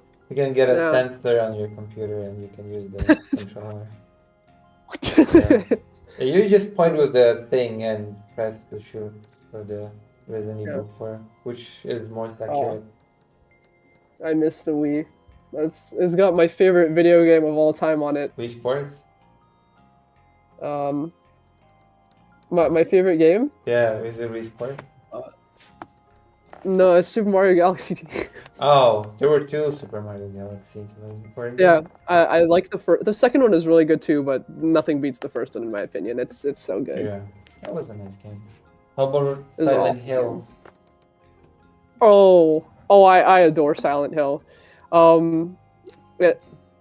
It's really funny. I actually learned everything about Resident Evil from a friend of mine. So I was really into Silent Hill. He was really into Resident Evil, and we just kind of taught each other everything about the other one, which is why both of us know a lot about both. But yeah, Silent Hill has been like a huge inspiration for me for forever, actually. It's yeah, I guess it's like one of the games or one of the even like aesthetics that inspire me the most. One of those It's games so good. that were nice when Konami was still a good company. Yeah. There's a ton of Silent Hills coming out though now. Have you seen the trailer for the newest one? What is it called? Haven't. Like the one that came out a couple of I days just got ago a now. question from the audience from Moho. What part of the game does the person you're interviewing make? Every single part. Yeah, I'm a solo dev. We do everything. Solo developer, from We do writing I- to visuals to music, sound effects, everything. Yep. Oh, Townfall. That's what it's called. The newest game is Townfall. It came out 5 days ago. Trailer. This is pretty impressive, I don't know. says Moho in the chat. Oh, thank you. I appreciate it. It does have a nice tune. We're listening right now to it. The Yeah. music from the breathing from the captain, that from the mission breathing. Yeah, the mission briefing music. Yeah. I think that one's called Beacon. It's like a Yeah. suspense music. Yeah. uh, I like with this one. I really like doing that. Ding, you know, when you take a note and you like bend it one or the other way. I was messing it with this track. Yeah, it's like a It's dun fun. dun dun dun dun dun. Yeah. What Japanese RPGs have you played? Since this is my favorite genre, I have to ask this question, Hmm. and I will judge the answer. Can we see a little more of the game? Yeah, but we have to do some more interview. Okay. Believe it or not, I haven't played too many. I did play a bit of Dragon Quest a while ago, Which one? like 4 years ago. Dragon Quest. They just released the remake of 7. No, it was. Oh my gosh, I don't remember. Maybe 11? I think it was 11. Okay. Or yeah. On my list to play is Persona. I haven't played Persona games, but I've listened to some of the music and it's like insane. It's so good. It's genuinely like stellar. So that's kind of getting me. Which one have you watched? Oh, I haven't watched any gameplay. I've only listened to music. I haven't listened to any from 4, only 3 and 5. 4 and 5. So which one do you prefer? I think 3. I think 3 has. I mean, again, I can't judge. I have to play the game before I decide that. Right. What are your favorite Japanese RPGs? Like Suikoden. The one that I played. Star Ocean. Or the Valkyrie Profile. It's a game where you play as a Valkyrie and prepare the world for Ragnarok. And you gather dead people's souls. As a Moho Valkyrie? asks, what is your favorite visual novel? See, I haven't played that many. That's the thing. I mean, so it's easier for you to answer which one's your favorite. I guess. I just don't remember much about either. I guess, but this is like a basic answer. Doki. Like, I don't know. Doki Literature?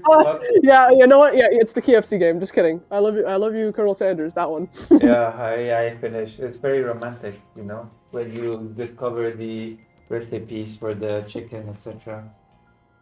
And then you discover the recipes for love between you and the Colonel. Yeah. I just realized I also played Final Fantasy XIV for a while with friends of mine. Yeah. Best game. I can't believe like that like flew out my head. Yeah, I did that as well. If we're talking about JRPGs. Yeah. But that one's an MMO. Yeah. Oh, right. But I've actually beaten the Ultimate Fight Ultima Weapon Ultimate before taking a long break. Oh wow.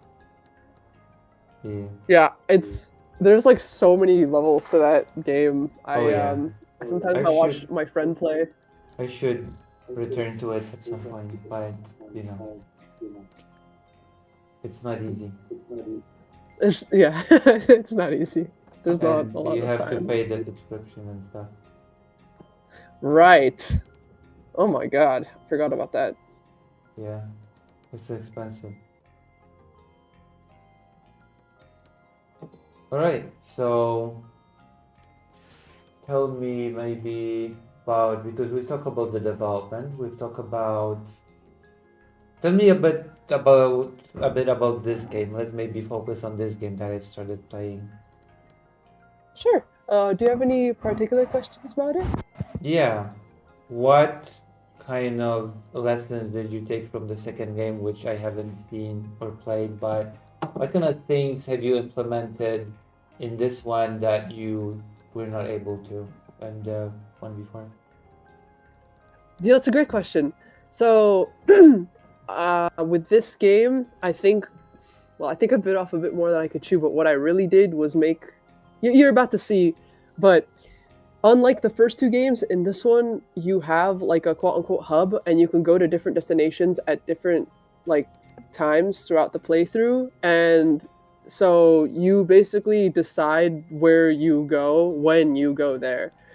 Um, and when you go there, which is not a thing that I could do in the first two games. I feel like the first two games are a lot more Linear? linear, even though they have branching paths. Like, the story does diverge based on your choices. In Mhm. this one, it's a lot more like you choose where you go, what you find, and then based on that, like things just kind of fall into place.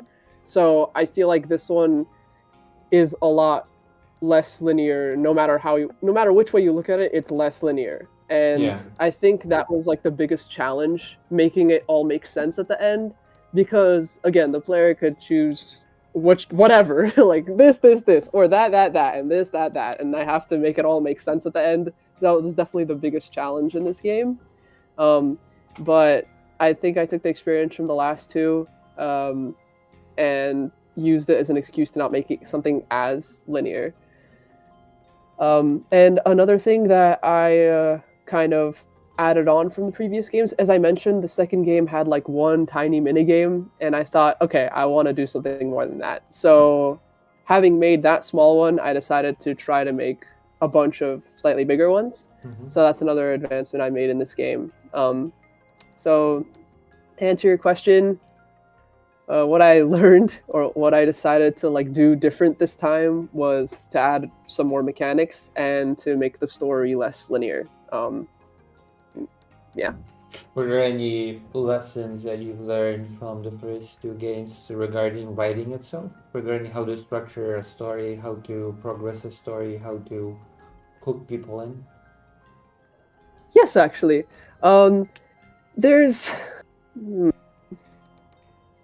I think the writing has evolved no matter what, because the more you write, the The more, more yeah. vocabulary you start to incorporate, the more fun you can have with sentences, and how bizarre and kooky you make them.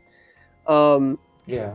there Although is one in I took a little bit of a funny jab at the beginning when I read when the narrator says that the captain has a problem accepting proper compliments, and I yeah. asked, does it mean that she has no problem accepting improper compliments? Yeah, I was there. I found that really funny. I was having a really good time watching you play through the first part. Um, so this is an interesting thing. And sorry, I'll let you ask another question after this. But Yeah. with these three games, it's actually pretty interesting finding a balance between writing and visuals. To explain what I mean, with the first two games, I didn't really bother changing the game whatsoever from the prototype. Oh, light! Yeah, the electricity came back. The Well, electricity came no. back. Yeah. Okay, that's good. And no air Um, siren. okay. Yeah, let's. Yeah.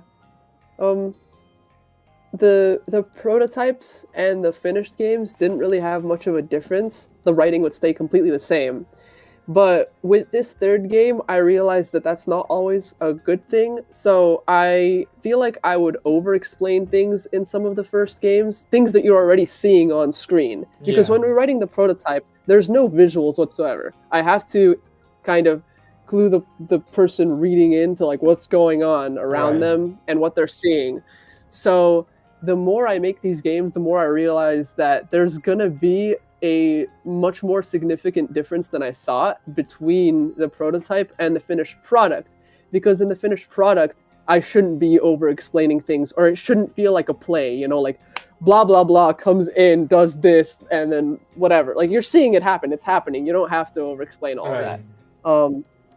So I think that's the biggest thing I'm slowly learning, and I think that I still overdo it in even like the third game. I think there's like improvements that I could make, natural pauses that I could add, sentences that I can take away or change or whatever. So it's a ever evolving process. Yeah. And what about the story structure itself? Do you feel What like about the story any, structure? yeah, do you feel like any of it has changed from game to game, or the way you pace it, the way you introduce elements, the way the story progresses? I think that's a good question. I think all of them are quote unquote. Well, no, I don't. I wouldn't call it slow burn, but they're not quick. They're. You know what? Actually, I think this third game is much quicker. Like a lot of things happen in it compared to the first two. I think the first two are a lot more of like exploration of character, like mystery, like you're slowly figuring things out as they're happening and putting pieces together. And while that's the case in this game, I think there's like a lot more elements that are at play, so it feels like the story's going by faster because there's a lot more characters, because there's a lot more things happening, because like the story is more like crowded with elements. Right. The first two games, just to give you an idea, like they have two characters in them pretty much, and Oh, it's just like the interaction between these two characters. So in this game, I feel like no matter what, it feels like things are going by faster just because there's more elements in them. that is a big change from two characters to a big ensemble. Yeah. What is the process of creating and developing the characters and their arcs in the story? That's a great question. So, just to give you an idea of how any of this started in the first place, if I'm going to tell you how I thought of the first characters, like from the first game, Okay. um, I had like a general idea of what the story was going to be. I needed like a villain slash monster, and I needed like a main character. For the main character, I took inspiration from a character that I was drawing in comics. Like I had a JoJo inspired comic that I was making prior to any of this that like I haven't like been working on because that's kind of like an older thing. But the main character is inspired by one of the main characters from there, and the monster is inspired from a concept I made, an original concept for my own like Dead by Daylight killer back in like Oh, 2018 slash a 19. Dead by Daylight player. Oh, I'm so sorry. Yeah, indeed. Don't worry, I've Um, played quite a lot of Dead by Daylight as well. oh, a fellow Dead by Daylight connoisseur. Yeah, yeah. Who do you mean? Well, I usually played as the it was when the game was pretty early on. Pretty What was early? it? Oh, killer or Yeah, survivor? Survivor. Always. Survivor. Yeah, when you have Um, the very broken perk mix of self-aid, a second chance, and something else that was very broken combo. self-care, second chance. Yeah, it might have been during a meta. I'm trying to figure out who you were playing. Um, what did the character look like? A black woman. Oh, Claudette. Yes, Claudette. Claudette main. Oh my god, yes, Yeah, an original 4 main. I play nobody but Dwight and Jake, so yes. yeah, Claudette is great. I love Claudette. Claudette is awesome.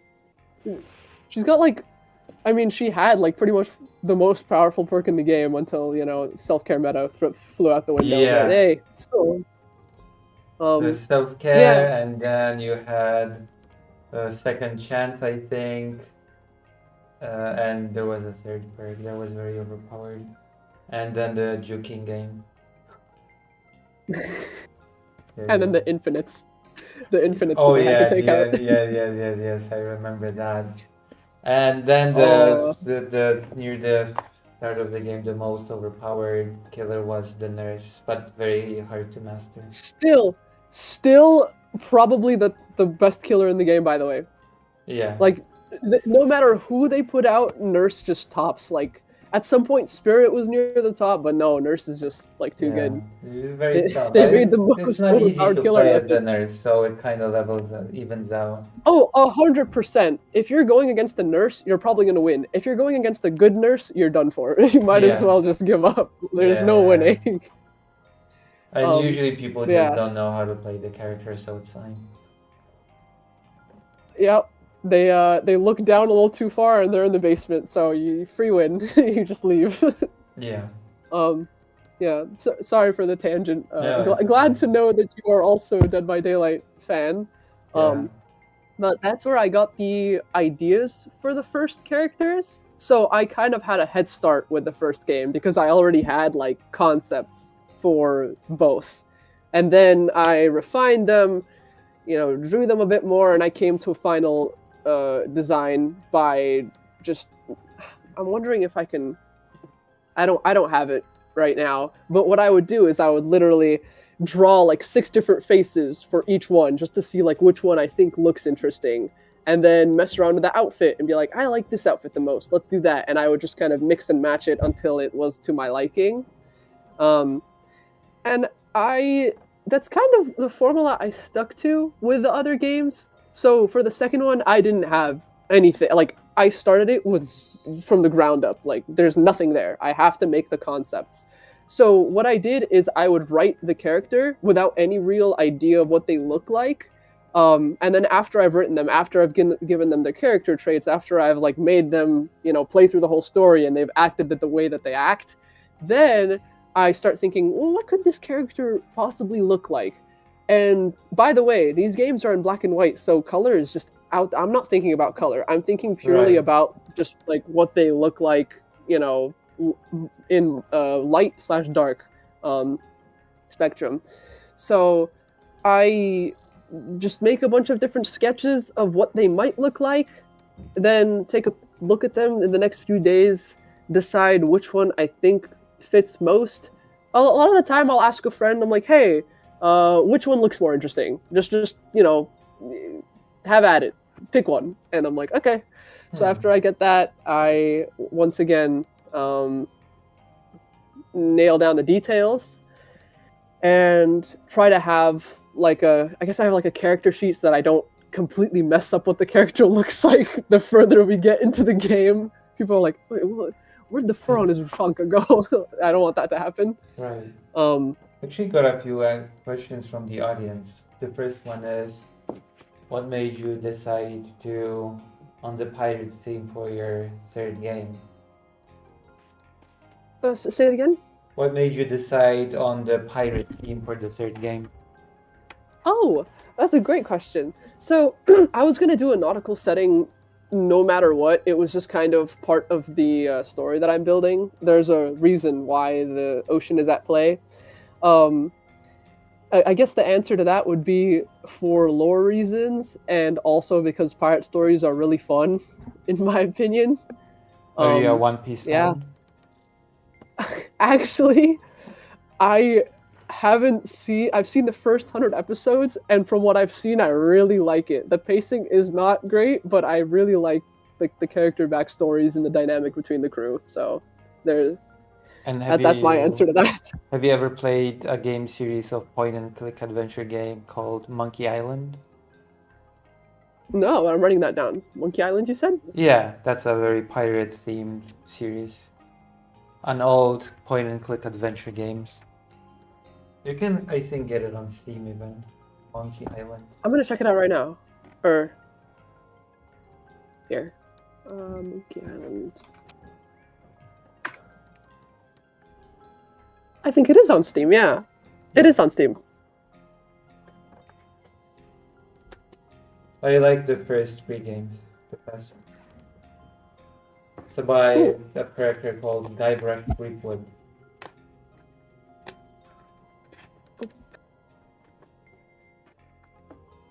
And the Mysterious Monkey Island. Alright, the second question is from Ceci Forge. Can you give us a bit of a summary of what each game is about, or what themes you're exploring in those games? Sure. Okay, here we go. So the first game is Subject 6244. You play as an agent, a cog on a machine, interrogating a monster taken in by the organization that you work for. Its origins remain unknown, as well as how dangerous it is. With 3 days and 30 minutes per day, you must figure out how to approach a creature that looks like a monster and can't talk back. So the themes of that game are just, kind of spoilers, but whether or not you can empathize with something that looks dangerous, whether or not you can open your arms to something that might, hurt you. Bite you. Like So a long-haired German Shepherd. yeah. So I guess the themes are trust, empathy,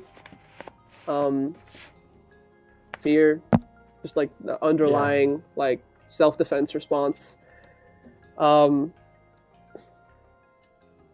The second game, Snowbound, you play as a village girl thrust into a chaotic bloodbath, with her village being massacred by masked armed men. You might be able to guess who they are. She's forced to escape into the woods where she bumps into, you guessed it, a monster. Said monster, however, doesn't kill her. When she wakes up the next day with a massive cut on her leg but with a warm blanket draped over her, she has to decide whether or not she's going to trust the mysterious beast that has taken her in and out of the cold. The themes of this game are pretty similar to the first, but the roles are reversed. Instead of playing as an agent interrogating a locked down monster, you are playing as an innocent, like, just bystander, like village girl that has been taken in by a beast. And with the script, like, flipped basically, it's also now a game of how much you trust a monster that isn't locked up and whether or not you can, like, develop trust between each other and how much you can find out about who he is, why he's there. And that's basically the premise. Interesting. With this third game, you play as the second in command on a Komitet vessel, sent to investigate a seabound anomaly. With limited time and one too many areas of interest to scour, you must decode clues, wrangle your crew, and piece together the real threat the Komitet has sent you to face, if they sent you to face it at all. Komitet being like this group committee, right? Komitet, the committee. Yeah, komitet. It's like a word in Polish as well. Cool. Yeah. In Russian, it literally just means committee. Yeah, I decided to call them komitet. Yeah. Oh, cool. Yeah. That's why I read it like that, komitet, because it's just how you read it in Polish. Yeah, you knew. You immediately knew. Yeah, that's the summary for the 3 games. And because I think I will ask you 1 or 2 questions, and then maybe we will continue the game a little bit together. What do you think? Sure. Okay, so yeah, that sounds good to me. I guess my next question is that it kind of just popped into my mind while I was listening to your talking about the themes of the first 3 games. Have you considered making a game in this series where you would actually be playing as the monster that interacts with humans? So I won't say much, but the 4th game will have multiple perspectives, and one of them is going to be that. Okay. Kind of. We'll see. You'll see. Because that feels like a natural progression, right? If you're talking about trust, if you're talking about themes of trust and fear, then you could very well make one of those games about a monster that is hunted and feared and has to build trust with unique mechanics. Yep. To involving that kind of thing, right? Yep. I feel like it's a good opportunity. Yeah. So in the 4th game, that's part of it is that it is gonna happen. Maybe not to like the detail and certain extent that it's not gonna be like a full game just about that, but it will be an element in the 4th game. Interesting.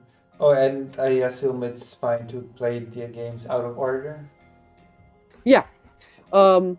There's absolutely nothing wrong with playing the games out of order. In fact, they are not in chronological order. It's not like it's 1, 2, and 3. The timeline is different than that. Um, I'm trying to make it so that you can play the fourth game without having played any of the others. But if you want Right. like a satisfying conclusion to the fourth game where everything comes together, obviously you're not going to get that if you know nothing about the other 3 games. Right. But you will still be able to play the fourth game without being like completely confused as to what is going on. Hopefully, if I can make it that way. Yeah. And Dr. Jones here asks, what engine do you use? Renpai, my beloved. Renpai, my beloved. It's an awesome visual novel engine. It gives you like a bunch of starter things, like it gives you some like menus and buttons and stuff. Obviously, you have to make the actual game, but there's a lot of things like already installed, like a save feature. Yeah, it's great. If you're making a visual novel, Renpai, definitely use Renpai. Yes, Dr. Jones wants to make a video game. Isn't that right, Dr. Jones? Use Renpai. Dr. Jones wants to make a visual novel about being a train conductor. Yes, train. Okay, I'm gonna have to play that. Please make it Yes, so I can play it. Dr. Jones is trying to get me into the train simulator and multiplayer. Alright. Do you want me to share screen with you, or will you watch the Yeah, game on stream? Well, I'm actually on the watching the stream. Okay. So I'm a distance 185 kilometers. Gulfov Mhm. Pustishka. Pustishka. Yeah. Moho Does that mean asks- anything in Polish? No. But I have an idea how to read it. Moho says, is there a reason you make the majority of your games about monsters? Well, it's a horror genre. So It's a horror genre, but it's also because I mean the first game was extremely heavily inspired by SCP. I think that the other games like are a little bit less so, even though the whole like universe is inspired by SCP. So there's gonna be monsters, you know what I mean? But it's also part of one of the core themes of the games, which is, you know, getting to know a monster and whether or not you know you're going to do that. When you're sitting behind a screen and you're clicking buttons and you're like, oh yeah, I'll do that or this or whatever, it's easier, right? But if you put yourself in the character's shoes, it's a little bit harder to trust something that looks like it can kill you. So I like that idea. I like messing with it. is it possible to die in the games? It is possible to die in the second game. It's possible to... I don't know if it's possible to die in this game. I mean, obviously, there are certain endings where things don't end well based on your choices. But to die, I don't think in this game. Right. Definitely in the fourth one, though. Yeah, Right, that's because if going to be a you- thing. Yeah, because if it's horror, the danger has to, you know, lead to some kind of negative consequence, right? Consequences. Yeah. Your choice, but rest assured, your choices definitely have consequences. Okay. Dr. Jones says there's a lot of things I like to do, doesn't mean they'll ever get done. What do you say You to know someone what? like that? I read it and I was about to say, so the difference between fantasizing about doing something and actually getting it done is pretty, like the line is like really thin. So I'm going to give you a few notes or a few tips, I guess, from someone that prior to these 3 games never finished anything. That is not a joke. I wrote a book when I was like 17. I never got around to editing it. It's just lying there, completely like dusted. There's nothing there.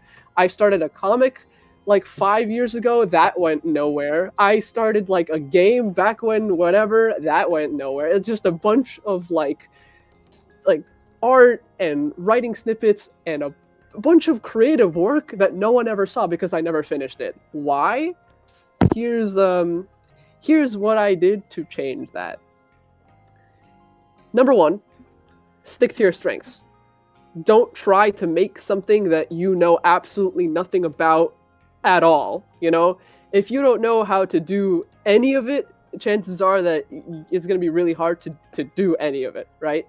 So pick something that you know more or less what you're doing, and you only need to fill in the puzzle pieces. So for me, for example, I suck at coding, but I can more or less do everything else, right? So I do everything else, and then I have to do the coding. I don't have a choice. I have to do it. So I do it. I learn it slowly, step by step, and I figure it out. And we put those puzzle pieces in, and it's done. Number two, you need to plan to make something not half, 1/3 the size that you think it should be. Think of something small and then make 1/3 of that. Because I assure you that something small is not as small as you think it is. And to Yeah. finish something, it has to be small. You need to start with something small. You're not going to finish like your big, huge, you know, multi-hour giant project that you've been dreaming about. That's not going to be the first thing that you finish. Yeah. Or It's like chances are people it's that most want likely to, not. like people that want to make their very first game an MMO. Yeah, it's just the chances of it happening are like lightning striking you twice. Okay, it could happen, but is it going to happen? Probably not. So don't do Yeah. that. That's another thing I'd advise again. And most importantly, this is the biggest one. I'm a giant hypocrite for saying this, but I promise I'm trying. Do not be a perfectionist. Do not be a perfectionist. That is going to kill anything that you're making. Absolutely anything. If you sit there and you agonize over every little detail, it's never going to get done. So, what's most likely going to happen is you're going to start working on something. You're going to be making a bunch of things for it, and you're going, oh, I wish this was better. Oh, I don't really like this. Oh, like, this is whatever, right? If it's good enough, it's good enough. Move on to the next thing. You're not going to love every little piece of whatever you make. You just have to get it done. There is that like saying, right? Like first make it exist, then make it perfect. Except it's never going to be perfect. So just know that. Again, just to like reiterate, stick to your strengths, make something small, very, very small, smaller than you think, and don't be a perfectionist. If you follow these three principles, I'm not going to say it's like it's going to happen. I didn't say Yeah. that. You also need passion, you need discipline, you need to stay motivated to get it done, which can be really hard. Yeah. But the less time you have to work on it, you know, the smaller your project is, the easier it gets to actually get it done. Yeah, to say it in a language that Dr. Jones will understand, instead of making a game about 10 stations, make it about going from station 1 to station 2. Yep, exactly. Make it go from station A to station B. Yeah. And once that's done, you know that you can do it. And once you know that you can do it, that is like the biggest motivator ever, because you know that you can do it because you've done it before. You know what I'm saying? You just Yeah. need to do that And then first you can one. build upon it. Like in the three games that you've made. One you had 2 characters, and now you have a lot more characters. Yeah, you got to start small. At The least first 3. game was like, yeah, At least 3 that we've met. Named characters. at least 3. Yeah, at least 3. So that's my advice. Perfect. Shall we? Shall I click to the next thing? Yeah, Oh, sure. we And got a every question. media is the sum of its parts. Moho says, "Do you have any tips for people learning to draw? Straight wisdom is bad wisdom. Gay wisdom is the good wisdom." That's my Gay comment wisdom. to the comment. Oh, overcast the goat. The goat. So in terms of tips for drawing, for learning how to draw, I think you want to figure out what you want to draw. It's going to be kind of hard to do like everything. You know, you're not going to learn how to draw environments, buildings, characters, animals, and everything all at once. It's going to be really, really hard to do that. So the Yeah. first thing I do is figure out what you want to draw, what you're most interested in drawing, and then start from the fundamentals. There's like a billion tutorials on YouTube. I wouldn't necessarily say to follow that because it's going to get really, really, really overwhelming. I think that once you figure out what you want to be drawing, you can focus on things related to that. So, for example, if you're really into environments, you can focus on like composition and perspective and color theory. If you're talking about drawing characters, then maybe it's better to focus on like drawing shapes and anatomy. And well, actually, scratch the anatomy for now. Forget the anatomy.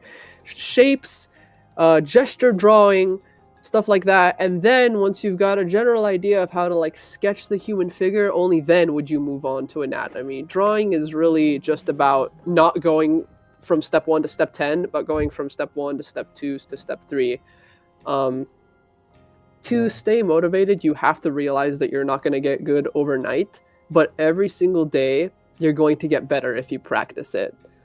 Yeah, as Zoshalik said, structure, simple shapes. You start simple. That's the most important thing. Yeah. Do you have any idea what you would be interested in learning how to draw? Maybe I could give more detailed answer if I knew like what you were interested in learning how to draw.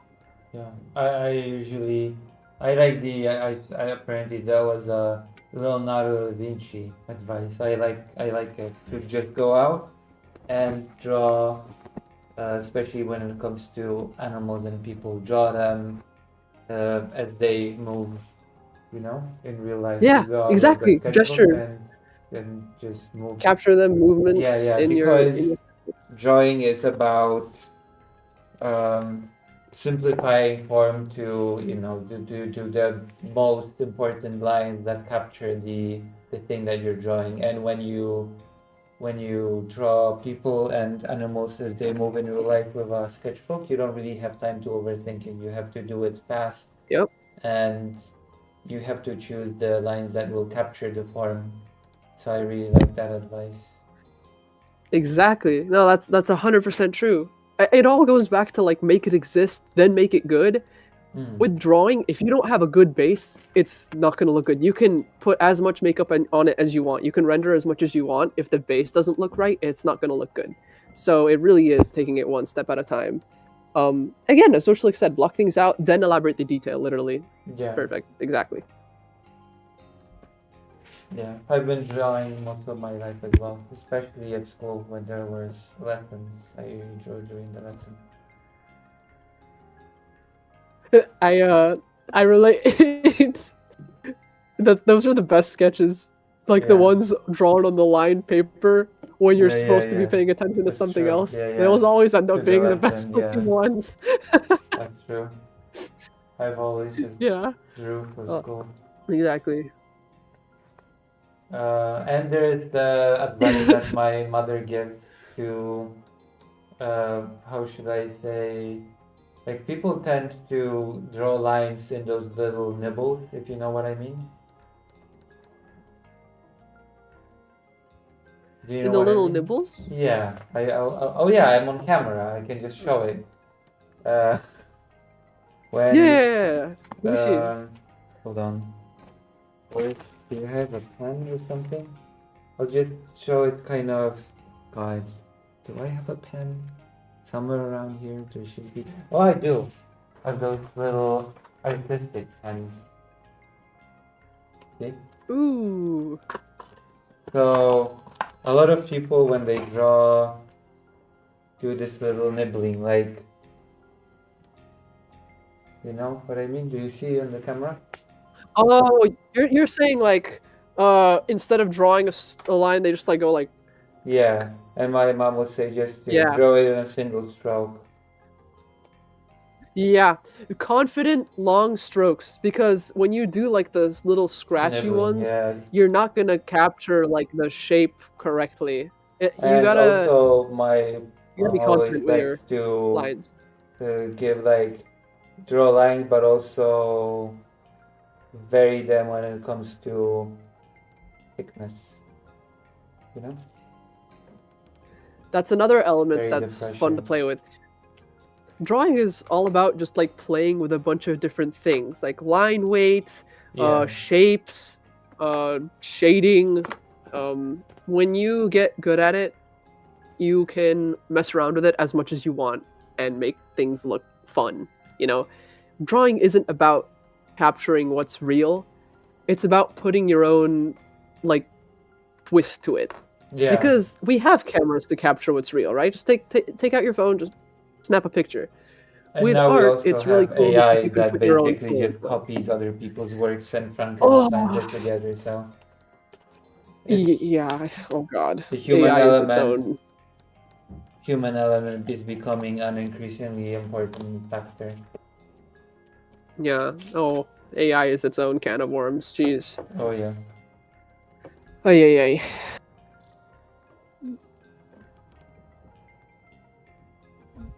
I know.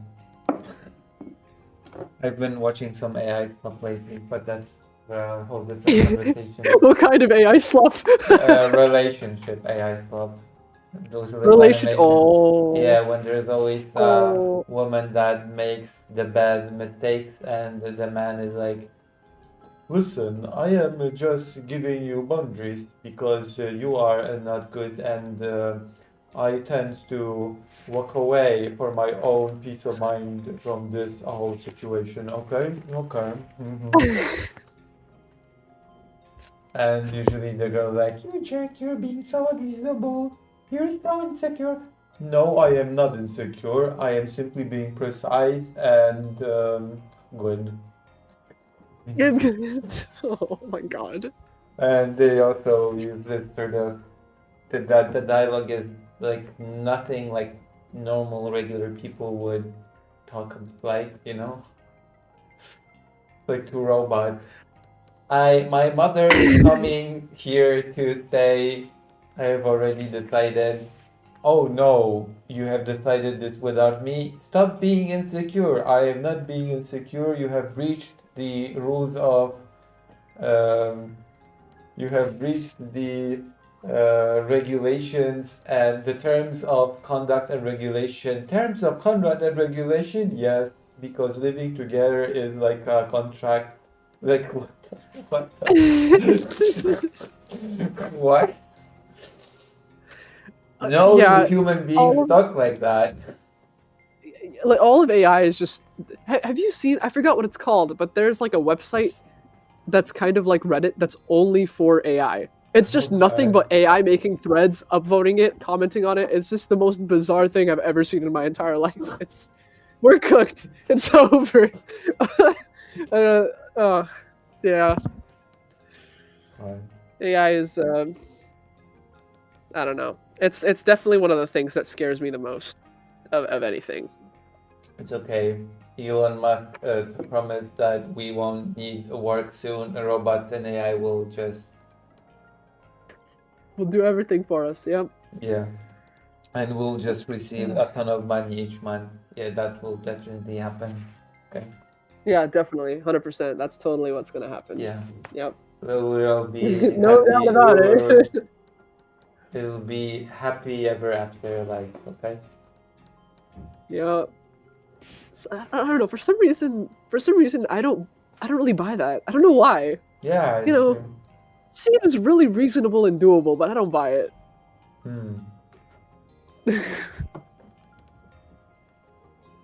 Dead internet theory, real, extremely real. Zach, I love how, before we continue with the game, I love how I've seen an old clip of Elon Musk when he was younger. And people are like, oh my god, Elon Musk is such a genius. He predicted the internet so much. He was just a visionary. Is this what separates the billionaires from the pleb, the vision? And it's just Elon Musk saying, it's just Elon Musk saying, yeah, the internet's gonna, it's gonna be the place where all media is gonna go. And it's gonna be great. And like, okay, that wasn't such a difficult prediction to make, okay? Yeah. It's not exactly, the oracle here. Yeah. I think. Yeah. It's No. amazing. Is this what separates the billionaires from the normal people? The vision? Like, oh my god. The normal people division, insane. Okay, let's continue with the game. Estimated time of origin 5 hours. Floating shipwreck. A mysterious floating wreck of an unidentified ship.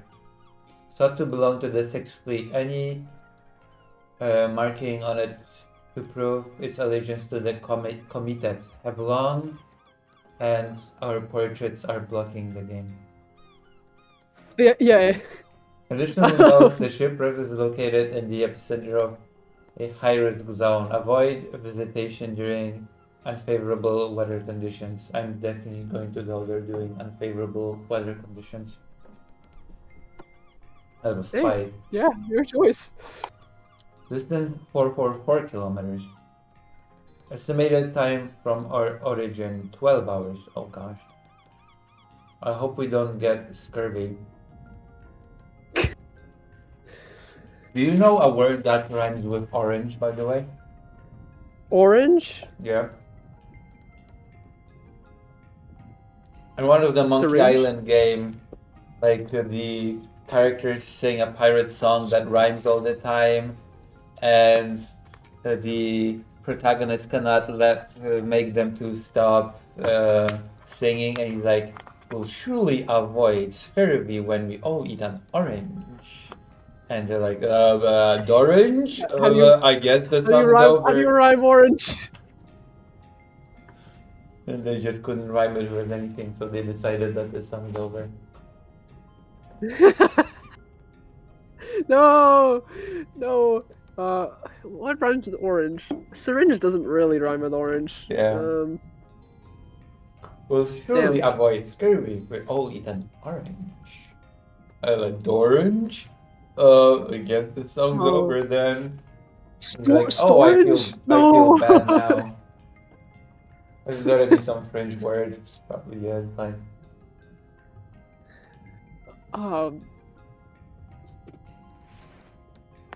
An operation Yeah. research station hidden deep beneath the waves belonging to an allied government employer. Distance 296 kilometers. Estimated time from origin 8 hours. Committed base, a small island filled to the brim with committed agents. Under the guise of natives and tourists, they furtively track nearby vessels via lighthouse from underwater. I don't know what the word is here because our portraits block it.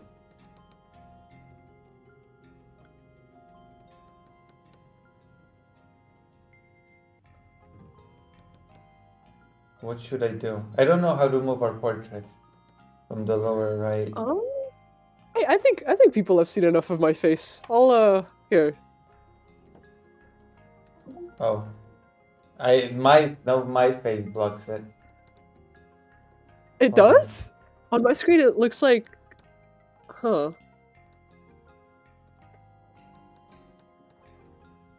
door hinge. Subs. Wait.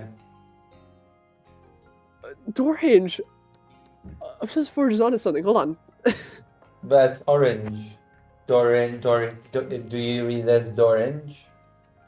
Dorange. Do you read as door or door hinge?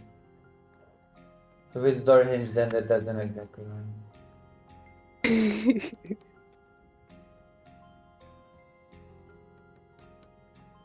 Yeah. Alright, let's continue. You are not permitted to leave under any circumstances. Oh, basically slaves. White collar slaves. 222 kilometers. Estimated time from origin 6 hours. Do you know about Slay the Princess? The game? I actually have zero excuse not to have played this game yet because I've had multiple people tell me to play it. I have heard of it. I know that it's really good. Dr. Jones still has not told you to play. I guess you two are not close enough for Dr. Jones to tell you to play the train game. I want to play the train game. Online, of course, with the mod installed to play it in multiplayer. Current weather. Calm, no signs of a coming storm. Theoretically, you can only travel to one location per day. Given that fact, you should choose the order in which you visit these locations wisely. You weigh your options. Wait, why do I weigh my options? Shouldn't the captain be the person to decide? Why is he You guys are putting all pretty the close. responsibility on me? If we He mess trusts up, you. I'll be the one whose head will be chopped off. I guess you can't mess up, huh? Why isn't the French person weighing options? He's French. You really trust him. I'm kidding. What is the nationality of the protagonist, by the way? You know, I never say it, but it's Armenian. Oh, like the Armenian genocide. Yeah, Armenian. I named him Lucifard. That's a pretty good name. Under- I gotta say it. If I were ranking it, it would definitely be at least A tier. I knew it. That's why I call the protagonist of the Suikoden games Lucifard. But it's written with a D at the end. Abandoned Eilong. Mikhail nods, not even looking in your direction, trusting you without a word. Wow. Mikhail. Yeah. Did you know that Michael is a Hebrew origin name? I actually didn't. Yeah, the Hebrew original name is Michael. Oh. Yeah. The love in the air is very clear. I trust you, my beloved protagonist. Oh my god. Jean Hector, thought a little more thoughtful, concedes rather quickly to your suggestion because he does not love you as much as the captain. Oh, you don't know that. He's French. He has a Is- complicated way of showing his love for you. It's true. That is the closest area of interest. Then I suggest we sail right away, my friend. Yes, sir. Yes, sir. Mikhail clicks his tongue in disapproval at the title, but ultimately dismisses Jean Exol with a quick salute.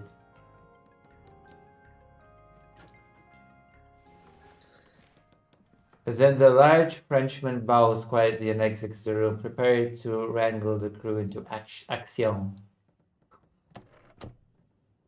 Your captain turns to you, an ease in his manner that you pridefully attribute to your presence alone. I knew it! I knew it! No, it's just the two of us now.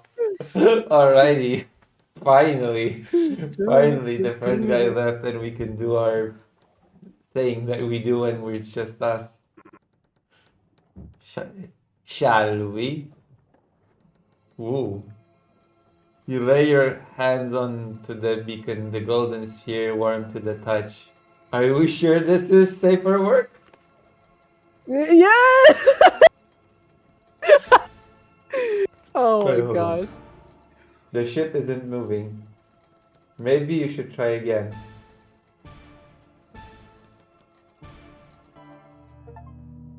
I did it! Success! Spinning the delicately to the right, you focus on an unmarked section that hovers just over the island on the map below and press a finger to it. I'm always gonna check how many people actually got this achievement. 83% of people got this achievement. So 83% of people got to this part of the game. Yeah. Which is good. I've played some games when it's like a drop off of like over 60%. Damn. Like, oh, how many people got this achievement? Oh, 40% of people got this part. Oh shit. Yeah, there are games like that, so it's actually a pretty nice number, 80%. Like magic, you feel the ship shift to accommodate the change in direction. Mikhail's chuckles amusedly at several of the surprised yells from the deck. What? Whoa! Whoa! Whoa! No, no, no. I am not sure they'll ever quite get used to that. Lemmy and Kostya in particular complain about being pushed around when during those two are definitely gay. Okay? You said their names perfectly, by the way. Yeah? Yeah, you pronounced them like dead on. Nice. Um, I'm not sure what to do with his if it batters you, then if it batters them that much, they can abandon ship. Whoa, that's cold. That is not nice. Okay, that is not nice. Damn. It's kind of mean. Get the hell out of my ship. Come on, Lucy Fard. Why'd you say that? Yeah, why are you being such a butthole? And do what? Swim to the nearest island? I love these accents so much. You shrug your half-heartedly and smile in turn when Mikhail lets out a slightly more exuberant laugh. Oh, Yeah. It's like, as long as I have you, Captain, I don't need any more crew members. They could all just leave ship. They can all do whatever they want, as long as I got you, Captain.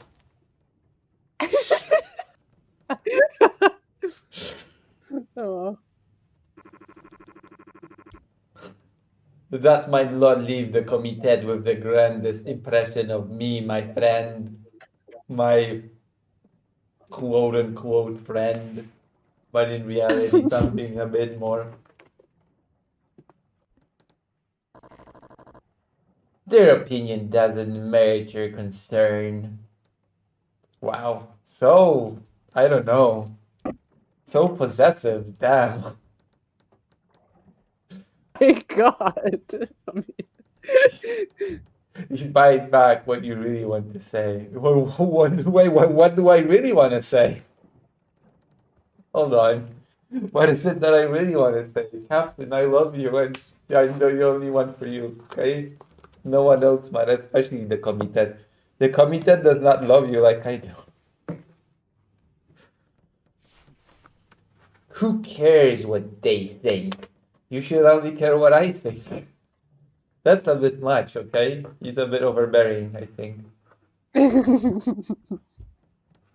I should return to the deck. What was you? Don't be such a. What are you doing, Lucifer? Bro's being a bit of a tease. I don't know what kind of. Of course. Thank you, Lucifer. You pause at the door, giving him an odd look. Wait, why? For what? For your He stares idly at the beacon and an unreadable expression on his face. Thank you for last night. Oh my gosh. Then he meets your gaze, a proud twinkle in his eye. A proud twink. For being mine. I mean, my second in command.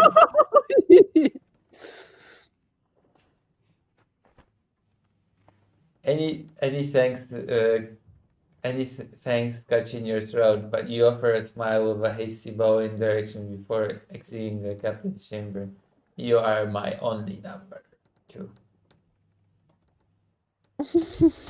I might need you to make a mod of this game. Rewrite all the lines. Yeah. You're making some bangers right now. Yeah. Nice. 5 hours pass. This is the nice experience of playing the visual novel. It was also my experience with the Sanders game. That was a great game to play on stream. You blink your. That actually had, I think, a fight. It had some combat in it. of HP and stuff. Whoa. Yeah. Whoa. Have you That's considered cool. giving your game RPG elements? You know, now that you mentioned the getting hurt thing, I'm actually writing that down. Yeah.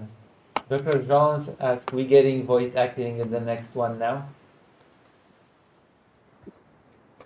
We getting voice act. Hey, you know, I've gotten some. I mean, I've gotten some really good, impressions here. These are Yeah, pretty good impressions. We might have to make a, you know, we might have to add some voice acting. true. You blink your eyes open, hung over the railing of the ship. Jean Exol is beside you, tapping your shoulder with a raised eyebrow. Everybody's just touching me all the time in this game. Yeah. Yep. You'll just cup of heel, you know? Also, is the 33 thing not to Expedition 33? Yeah, okay. So it's really funny you say that. I wrote this game before that one came out, so that was not like that was actually just a coincidence. But I mean, if people want to take it as a reference, I don't mind. Excellent. And if the company from Expedition 33 sues you, you'll be able to show receipts that you were first and you will sue them back. True. Well, let's hope they don't try to sue me because we have the same number. 33 is now trademarked by them.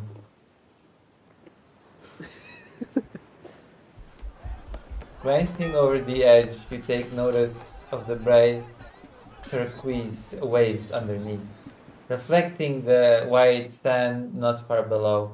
Behind you is a commotion. Men running and to and fro. Ooh, to and fro. Mhm. Have we caught a typo? To and fro is actually here. Let's see. In a constant movement backward and forward or from side to side. Okay. To secure the ship. Oh, then I have learned a new phrase. Dang. I used some bizarre writing. Oh, he has a hoodie. As soon as the unshawl is cast, you're throwing a rope, a rope overboard, and without another word, just jumping over the railing and riding the line down the swaying rope in the waves below. Janek Sol is next, then Remy, then Kostya. You raise your eyes to the ship, wondering if any others will be joining you. Where are the rest? What happened? A flurry figure lands the moment the question is asked, sending the lot of you scrambling back with startled eyes. Ah, as always, I have landed on top of you. Yeah, you have to. You have to. It's actually amazing how you're doing this on the spot. Mikhail the smug bastard leans casually to one side of the rowboat, clearly amused. He is clearly the top in this relationship, and you are the bottom. Oh god. Let us take the lead. Trying to kill us before Iliad Amelie does, Captain? No, I'm just trying to show you your place beneath me. He rolls his eyes, but you can see the smile. He's doing a terrible job of hiding on his face. Yeah, he enjoys dominating me. He knows what he is doing and he enjoys it. It may be a more merciful death. Oh, okay. Nice. Think I'll take my chance. Oh, come on. Get a room. There we go. True. Let me know what's up. True. Let me know. Let me like get a room and let me and my lover get a room as well. Oh my goodness. We both need our rooms. Let me is grinning at the both of you. Kostya lightly smacks him. Damn. You best be prepared for more than a small scale. Okay, what am I supposed to expect from you, Captain? What kind of a Oh, what do you have in store for me? that's for him to know and for you to find out. Then with a chuckle he looks towards the island. Yeah, your French is impeccable. Let's get rowing. He's supposed to be more Eastern European, I feel. Letting out a small sigh, you take hold of the paddles.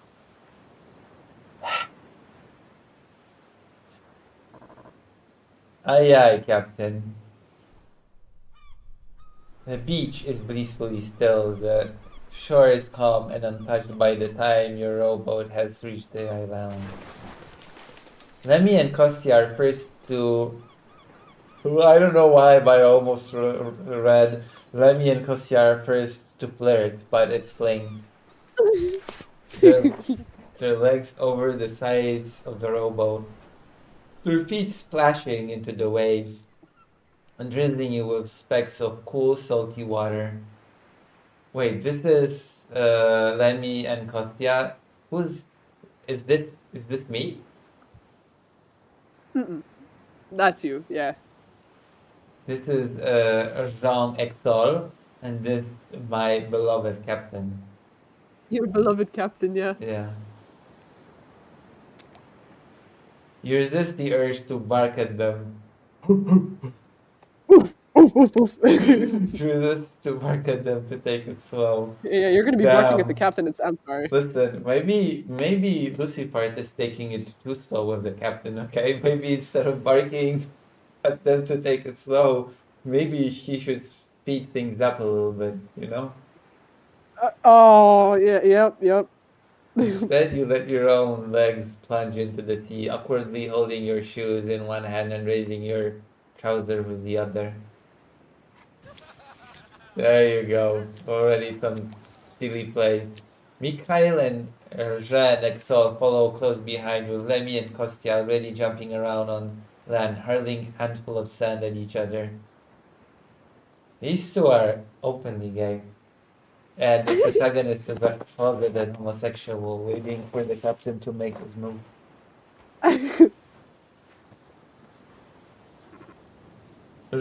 Gentlemen, you do not get to Gentlemen. have your happy ending before me. Or if you do, get a room, please. Yes. The moment the word is spoken, everyone stand at attention. Are we gonna get the backstory of the captain's scars? You wanna know how I got these scars? You want to know how I got these scars? Yeah, It's because we got a little bit too frisky in the bedroom. I'm sorry. true. It's true though. We have until midnight to search the island. Permission, parameters, we must complete the search today. I like how these are so happy-go-lucky characters, and since it's a horror game, they will all have to be mentally scarred. Okay, they will start off happy, but they will end No, they they'll will be all okay. end up traumatized. You know. No. They're gonna be just fine. Don't worry. It'll be like, you know, I used to believe in things, but now I think emptiness is my life, you know? No. And it'll be like, I used to believe in the light. I'm gonna be butchered in horrible, horrifying ways. And I'm gonna be the No. culprit by making bad choices. Oh, that's horrible. Yeah, that's terrible. Yeah. They cannot afford to spend more time on this island than necessary. The perimeter must be secured to ensure the anomaly does not escape. Dirt. Lemmy and Kostya beam, nodding quickly. They just wanna I don't know. They want to do things. I can tell. Okay. It's not going anywhere. We'll make sure of it. With smile, you open your mouth to divide the group. You with the two youngsters and Jean Hall with me. What the hell is that division? What? That's the worst kind. What? I'm being divided from my captain, and I'm being a cock blocker to the two lovers. That's doesn't sound right. No. You go with the two youngsters. Yeah, I'm cock blocking them effectively. Yeah. You got it. You know. You can't. You call in Polish, you call that a przyzwoitka, you know. Instead, the captain closes the distance between you. Ooh, he gives a knowing nod to the others and sets off into the lush, untamed expanse of the island's wilderness. Emily asks, is this a gay story?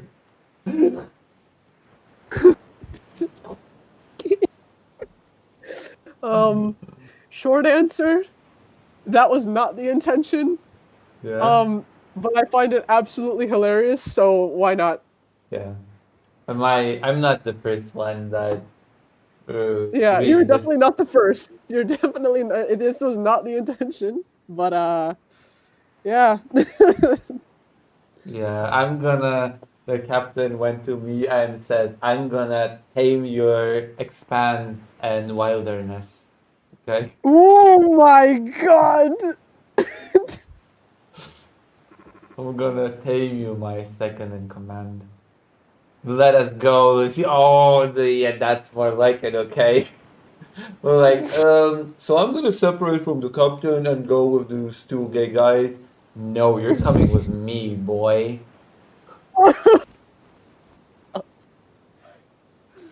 Nodding along, you hear Jean Excel calling for the other crewmen paddling toward Charest. Remy and Kostya similarly helping reinforce his commands. It's just now the two of us, and we're going to do all the things that we've always dreamt of. Dreamed of. I hope no one interrupts you. The darkness of the wilderness beckons you into the endless green jungle. Something on your mind? Your, you know. There must be a reason he chose to go with you instead of the other. Oh, come on. Oh, come on. Really? Why did you choose to This go whole with game- me, This whole Captain? game is just gonna be rage bait for you. Captain, is this a gun or are you just happy to see me?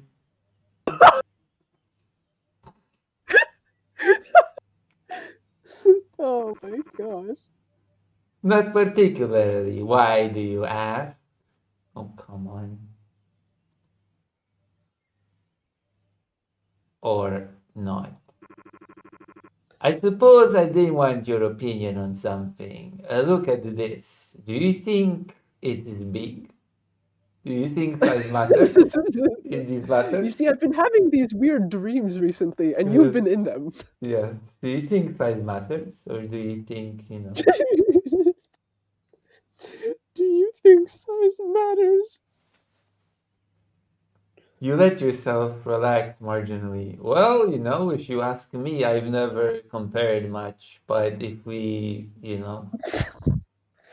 I gotta say, it's pretty big.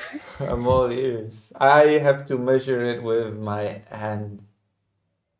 Oh my. I cannot just know before, testing the waters. This is rather unusual request of the committee's behalf. Am I wrong? The author's poorly disguised fetish? Asked Dr. Jean. Well, I have the author here, so I can ask directly. What is the question? Dr. Jean asked the author's poorly disguised fetish? I don't know anymore, guys. I don't know what's happening. I promise. When I was writing this, I wrote these two as friends that have known each other for a really long time. Yeah, friends But you with know, benefits. yeah, you know what? All right, all right. Good friends that have a good time together, you know? Yep, exactly. It's okay. It's okay to be gay. Gay is in the eye of the beholder. Yeah. I mean, it's most definitely an unusual mission report, Captain. They asked us to. To sleep together, dude. That's kind of Yeah. weird, don't you think? Yeah. Is that weird? It's normal. Don't be a homophobe. Yeah, I know, usually. but you and me, you know, like, oh, that's kind of weird, But don't we're you think? just Like, you're my captain and friends. stuff. We're just friends, Captain. Yeah, we've known each other so long that we understand each other like no one does. Oh my god. They don't usually send us on wild goose chases with no proper info or backup. I wonder why they sent us two alone into the wilderness when we will spend a long time, you know, Captain? I don't know. I cannot figure this out. This beats me.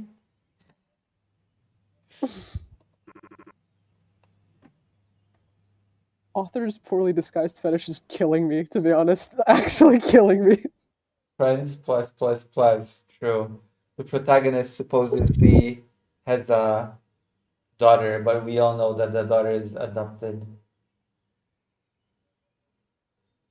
They were roommates. Yeah, they were roommates. True. Oh. So your orders are making him equally uneasy. Whoa. You're a little relieved at that fact. It doesn't really keep you from questioning the committee's intentions. They want to pair us up. What exactly are you looking for here? At least a bit more info on the anomaly would have been appreciated. You're only a few minutes into your trek when a faint sound catches your ears. Why do I react with such panic over the faintest of sounds? Well, the A, sound is meant to be abandoned. a faint sound. Yeah, but like I don't know, the wind could have caused it or anything, you know. An old branch, an old dried up branch just kind of snapped because, you know, the wind. And I'm like, you know, That is I'm a true. very He's neurotic. being a little too. I'm a He's being a very, little too. yeah, I'm a very neurotic gay man, you know.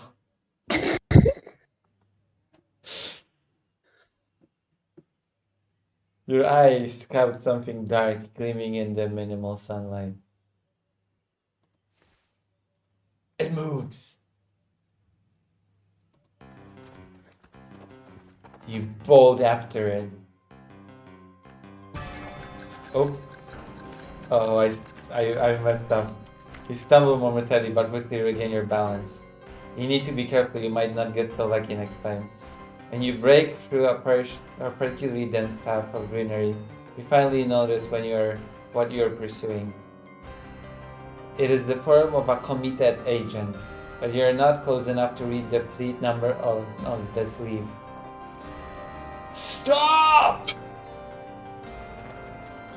The command does little to dissuade the men from continuing to run. Listen, only the captain listens to your commands. And it's only when it's the two of you, okay? Oh my god. You underestimate the wetness of the ground when you reach the spot the agent slipped on, and before you know it, you're tumbling towards into the mud. I messed up the quick time. Grunting in frustration, you attempt to regain your footing to follow Mikhail, who's bolted. To be fair, the keys on my keyboard are horrible, okay? Oh, yeah, no, I don't blame you at They're all. small and jammed together. When I showed that thing to a couple of people, they were like, "What the hell is this keyboard? You know, this nightmare keyboard that you have." It's like, it's my laptop keyboard. Nightmare keyboard. Yeah. Wait, can we see it? Yeah, I could show it. Hold on. This is what I. Hold on. Where's the? This is where I deal with when it comes to the QuickTime events. You see. Oh my! Oh, Yeah. those are actually horrible. Okay, those are Yeah. horrible. See, I told you, Nightmare keyboard. This is why I messed Yeah, that's up actually the. nightmare keyboard. Yeah, this is why I messed up the QuickTime. Okay. Because I like, holy crap, you know. See, now I don't blame you whatsoever. That's actual nightmare keyboard. Yeah.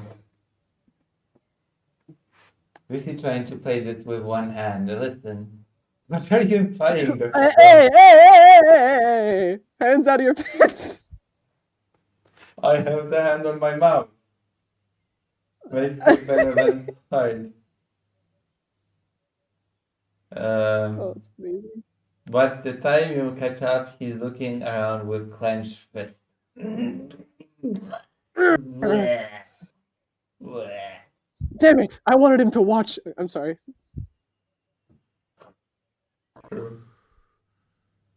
You alright? I lost him. He turns to look at you with an expression you have seldom seen on your usually composed captain. On your knees! Wait, I don't think that's what he said. Wait. He appears genuinely disturbed. He was just there, and then on your knees. On your knees, Lucifer. There is no one else but us.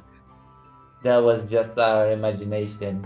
You grimaced sympathetically. Then he wasn't. Fast prick. That's your nickname, Lucifer. Okay. What? It's your little nickname, Fast prick. Fastest prick in the West. True. You catch sight of the footprints still visible on the ground. Oh, that could be a mini game, like a tracking mini game, you know? Hmm. Could kind of click on the tracks and actually that could be an inventory thing. Instead of you catch sight of the footprints still visible on the ground, you could have an item that actually would allow you to discover the footprints. Mm-hmm. You know? Waving your captain over, you quietly follow them. Mikhail eyes the prince with the same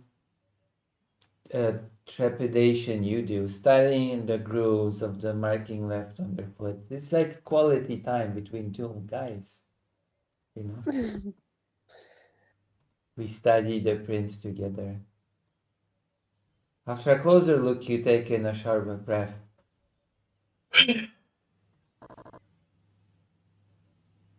Wait, is that Comitet footwear? Shit! Now we know this game is not safe for work. They say shit. They've got cursing. They're swearing. They said shit in it. Nuh-uh. Alright, that's it, guys. This game is now rated R. I'm gonna need all children to leave It immediately. should have been like, I don't know, gosh darn it, or well, Gosh, dang it. yeah, well darn, Darn. confound it. You observe the footsteps with an uncontrollable thudding pulse of a heart racing too quickly. Because you're standing a little too close to someone.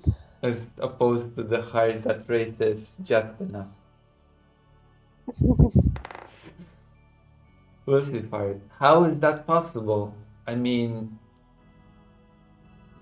is the committed a thing that appears in any of the previous games? In both. Okay, because I'm like, how is that possible? But I don't know much about that committed. Like, I don't know what's normal for them and what's abnormal for them, you know? Yeah, they got unusual patterns. But this island shouldn't have anybody on it. Okay. Mikhail, we were nowhere near this island. I don't. Okay, I have to do the accent. We were nowhere near this island. I don't see how that figure could have been one of our men. Actually, I'll be right back. Okay, we have to wait then. You can keep playing. I'll be back in Yeah. like a couple of minutes. Shucks, there you go. Shucks is also a good choice.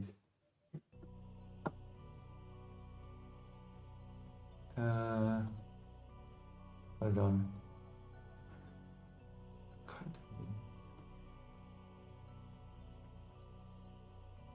Huh.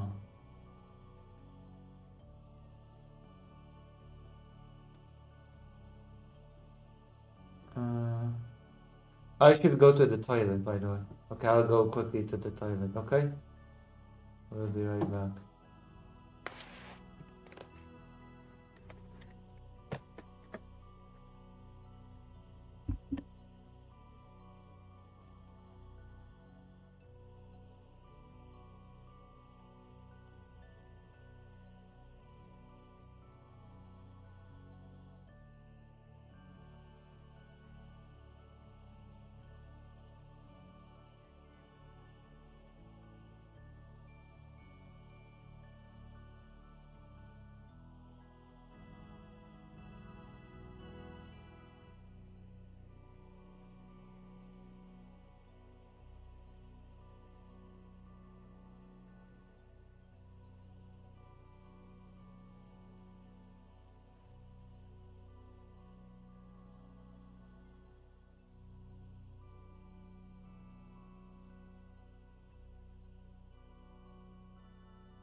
I have returned.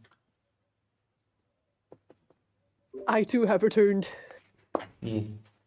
Dr. Jones says, fuck. Turn it into a demonetized thing immediately.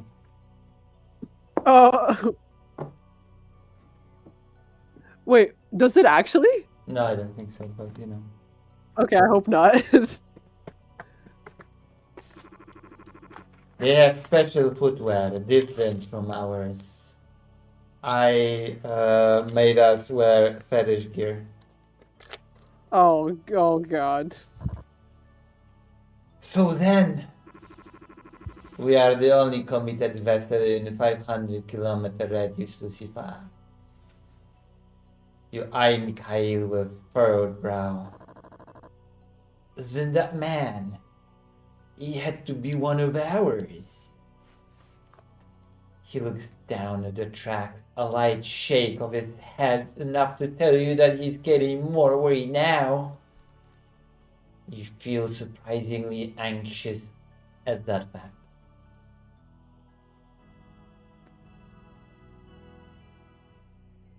Yeah, invite the developer of the game just to meme all over it for queer undertones. Listen, queer undertones are important, okay?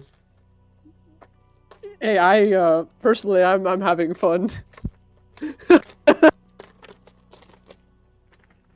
Listen, boys will be boys, and boys need love too, okay?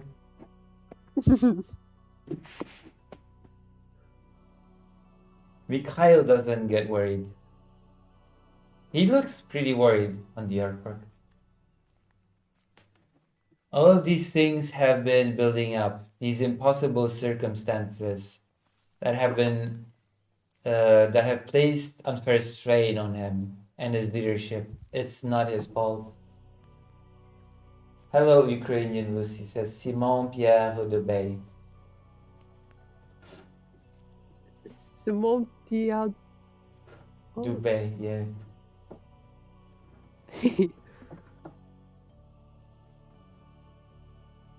It's not his fault. Come on, the romance undertones are there. Like, oh no, the captain is strained, my beloved captain, you know, it's not his fault. It's like, and the world is unfair to my captain, you know?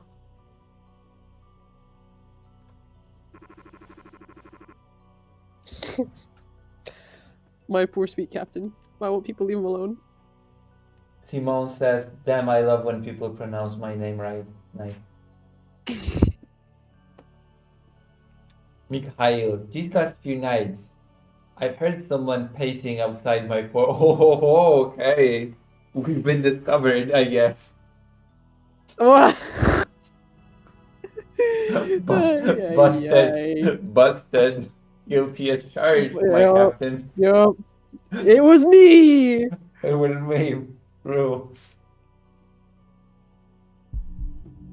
Your blood runs cold as the memory of the thing you found on the deck the first night. Oh boy.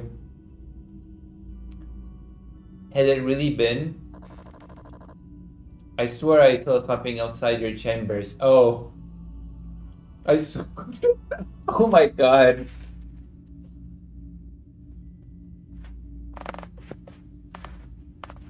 Captain, I swear I wasn't doing anything creepy or suspicious. I swear I found It something. wasn't me, I swear! I swear I found something in front of your quarters, Captain. I swear I wasn't being creepy. It wasn't me, I promise! I'm poor, but here's some Canadian dollarinas. Thank you, Simon Pierre Dubé, for the 2 Canadian dollars. Oh my goodness. Based. True. Captain, I swear to God, I wasn't being creepy with your quarters. I swear I had a real legitimate reason to be there.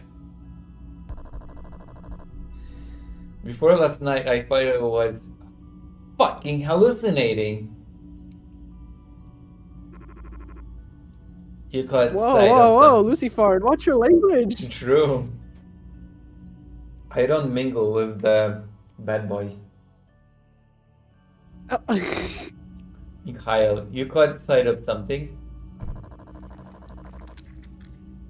Lucifer, yes, it was. It looked human, but then whatever it was, it slithered away. You looked human. Typical human look with tentacles and things.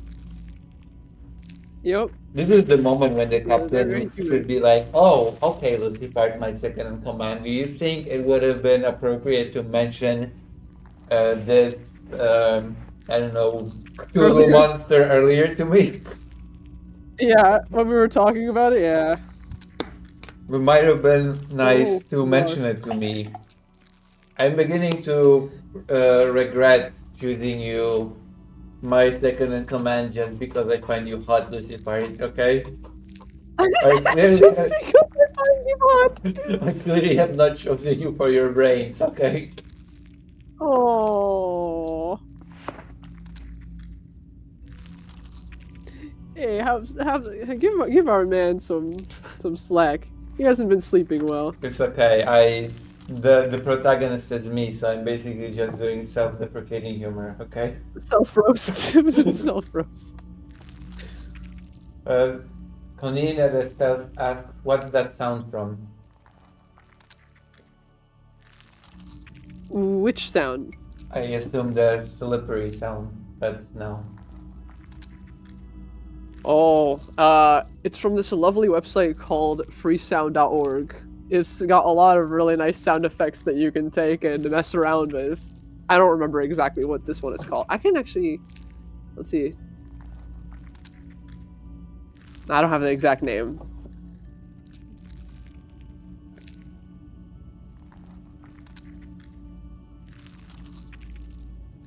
Very nice stuff.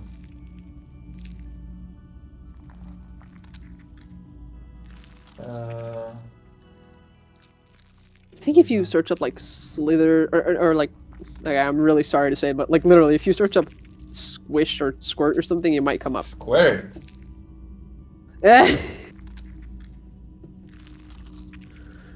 Oh, okay. You don't do your own sound effects. Listen, the world is not early Disney when they all did their sound effects in very creative ways. I actually do some of my own sound effects. Like for some of the previous games, there's like snow crunch and whatnot.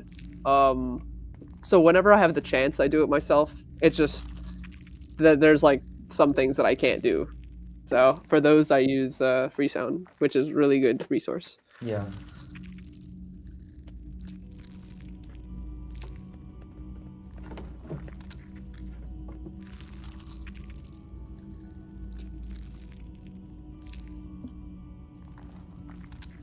Yes, it was. I tried catching it up to it, but I'm very slow. Sorry, Captain. I'm only fast when it's the two of us. Oh my god. Some of them, yeah, some of them are original. Like the snow sound mentioned just now. Yeah. So you like go out and walk on the snow and record it, or? Yeah. Like for example, the other day we were visiting Lake Tahoe, so I went outside and I just like walked, ran, stomped, whatever, anything, and recorded it, Right. so that I could have that just in case. Right. When I tried to confront whoever it was, they seemed to vanish into thin air. You nod along sympathetically. When you'd run after it, it felt like it just vanished for you too. The heart hammers in your chest at Mikhail's revelation. Do you love me? I mean, Do do you think you might know what he's going? You think you might know what he's going to ask? Oh, damn. The tension. Do you think we have a mole among our rank? Wait, okay. Now I'm a bit confused. Okay, this is a genuine confusion in the story for me. I feel like it's okay to give for me to point out when things kind of are strange for me in the story, right? Yeah, no, of course. What do you mean? Of course. Right. Do you think there's a mole among us? I feel like I feel like the story kind of maybe I chose the wrong path. Maybe if I would have caught up to this guy that was running away with the quick time, because I feel like we have a mole among our ranks, but I'm kind of confused by the introduction of a mole, because what would a mole even do in this setting? For who? You know? That's a good question. They do talk about who it might be. Okay, let's go further. GG says RD 8415. GG. Yeah, it's over. There's a mole. It's over. Among Us. Your heart drops into your stomach. Why is he so terrified by the prospect of They're being a mole. We're just investigating things. Are we just? Are we doing? Is it not supposed to get out what we're investigating? I was under the Nah, impression that we're kind of investigating it for the public good or something. not exactly for the public good. Fuck.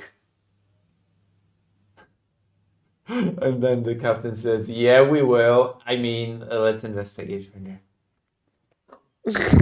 What? What? Okay. Yeah, we will. Yeah, we will. I don't mean to scare you, okay? I might be a big boy, but there is nothing to be afraid. It will be okay. I will go slow with you, Lucifer. Oh my god. I just got this gut feeling. From the moment we were sent to find this anomaly, I have this nagging suspicion. Like there is something else that we don't know about. Like there is something we're missing. A nauseating tension fills the atmosphere. It's called homoerotic tension. It's called love. Yes. Butterflies in the stomach. I just don't understand. The tracks underneath suddenly vanish. You look ahead, but no matter which direction you follow with your eyes, it is all empty. It is as if the perpetrator simply flew away or jumped really high. Yeah, they just pressed space. Or use They typed in set mode 0. Or use the 3D maneuvering gear, like from Attack on Titan. The what? Like the 3D maneuvering gear. Do you know Attack on Titan? Oh, the ODM gear? Yeah, they Yeah. used ODM gear to get out of there. What the hell? What the hell? RD8415 says, I'm gonna make a Jerry Ramadan WhatsApp anti version of this game.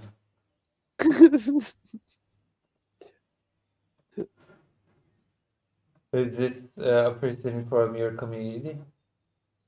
Yeah, I think so. Oh, actually, speaking of, there's a question they wanted me to ask.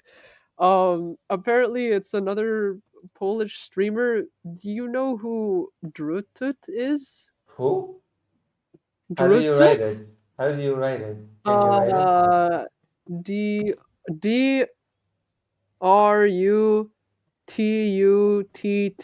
Can you write it in the chat? I think it's a Polish streamer. I don't know anything about them. I just know that I was told they're also a Polish streamer. Drutut. Okay, let me check them out. I have no choice. You leave me no choice. Oh, okay, never mind. The person said send the clip. Okay, this is the clip that I was sent. I'll be honest, I haven't watched it, so I don't know what's on it. Oh boy. Okay, let me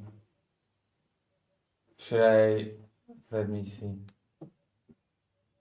Let me watch it real quick. Hello. How are you? I'm good.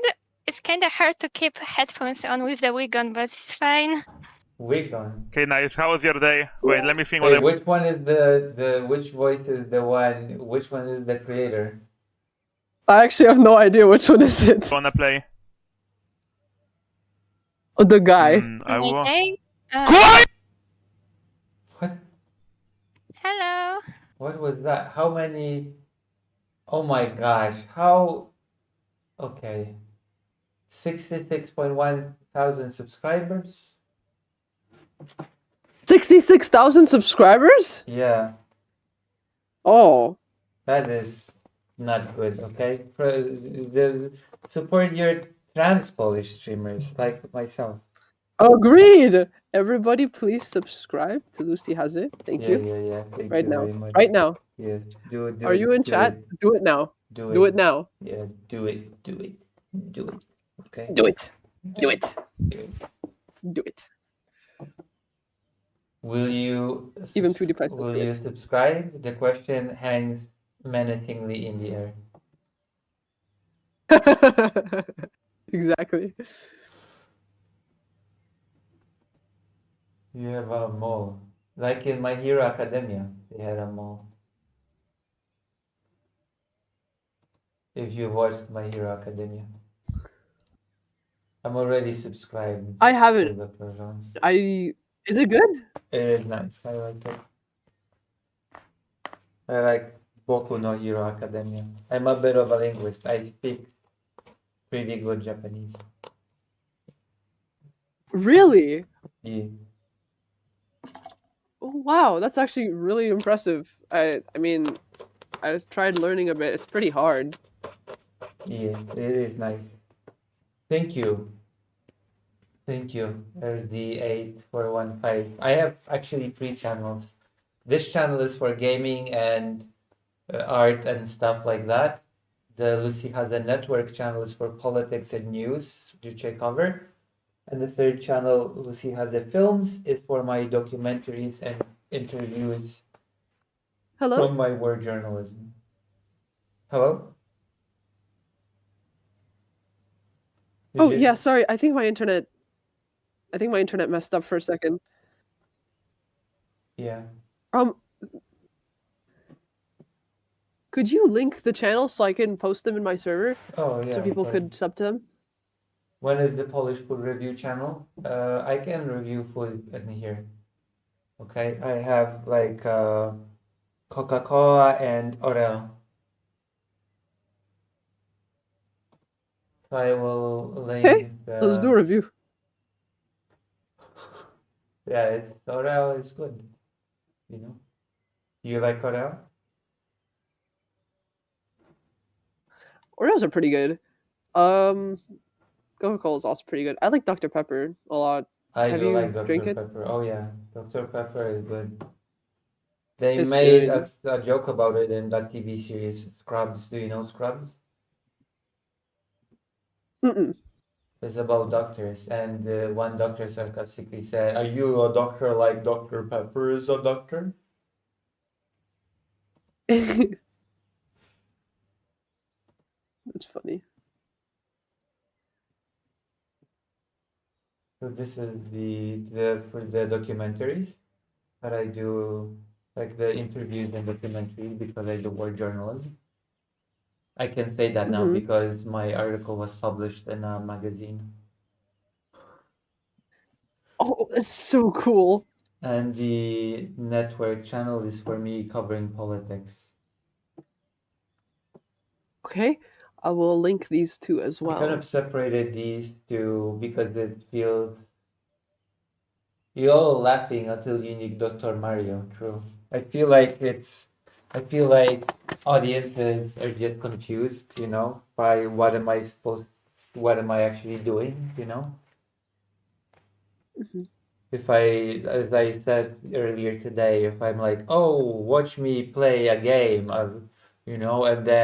but the next video is going to be me interviewing a 9-year-old who was severely burned after a drone attack, Yeah. So it's gaming, journalist, and politics channel? Yeah, the one that we're on now is the for gaming art and stuff like that. And me making fun of silly people. Like bigots, like far-right bigots, Yeah. And the network for me is like covering politics, international politics, like the war, what's happening with the war or ICE, stuff like that. And films is for, well, my journalism in Ukraine, for example. Yeah, Game Art and Slop is the Lucy has a channel. And languages as well. I sometimes play That is games. seriously really impressive that you can speak Japanese. That's so cool. Yeah. I sometimes play a game in Japanese and try to translate the dialogue on stream. Ooh, Yeah. damn. I'm a multi-flexual streamer. You know? So I'm trying Yeah. to grow from my micro status as a streamer. I do my best. It's true. One day I will succeed. Isn't that right, Dr. Jones? Maybe I will succeed when I start playing that train game.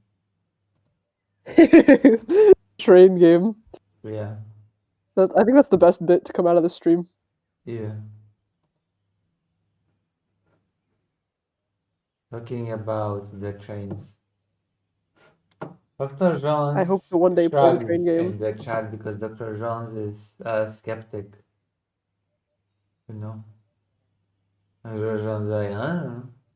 But secretly, Dr. Jones hopes that I turn into the train game channel. You know? You gotta tap that Foamer audience. Do you know about Enna? Do you know about a game called Barbecue something something? When everybody is looking for a toilet? No. A barbecue something something. Yeah. Can you type the whole title? Convenient as well. Oh.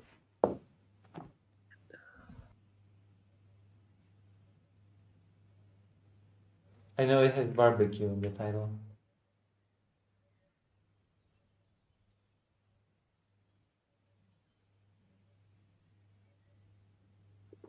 Oh, Enna.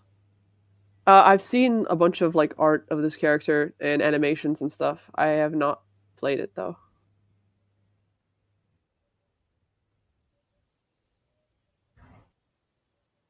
Lucy will play a visual novel but draws the line at walking simulators, says Dr. John. Listen, it's because people were mean to me and said that the games I play is a diet coke, okay? Of games. Can you believe this? Already 8415 says, okay, I gotta go. It was fun. I hope to have a fun stream. Thank you. I hope I'll see you Oh, again. already? Yeah, people said that the games that I play are diet coke of gaming, you know? What the heck? Exactly. And I was mad. Okay? Annoyed. How can you be so mean to me? You know? I asked. Yeah. And they're like, Lucy. Diet Coke. And I'm like, no. No, that's mean. Exactly. Alright, let us continue.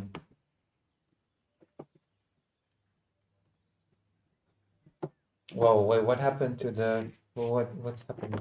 Oh, the controller kind of sort of works now. Oh yeah, the controller works now. But I'm not gonna play this game with a controller.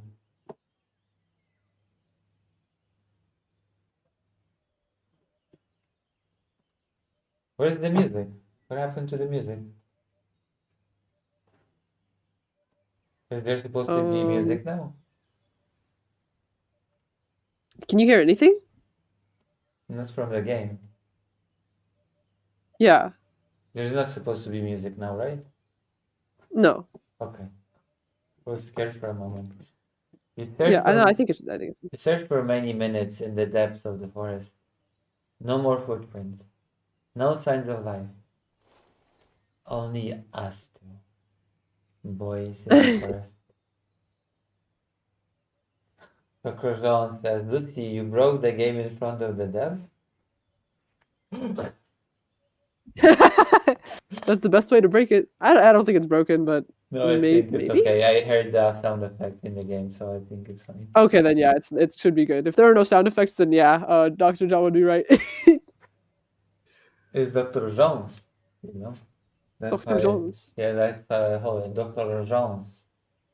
My apologies, Dr. Jones. Yeah, we all have to call him that, Dr. Jones. This is definitely how he says convenience now. Definitely. You realize to your dismay that this is all evidence you might find here. You've wasted enough time to resist. Time to get,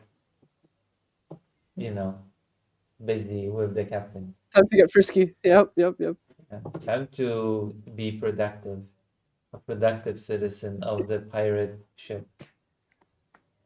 By getting reproductive, if you know what I'm sorry. Yeah. Dr. Jean, What have you done? I do. This was not the intention. What have you done? Dr. Jean says when they get back to the ship, I think I know whose turn it is in the barrel. Oh my gosh.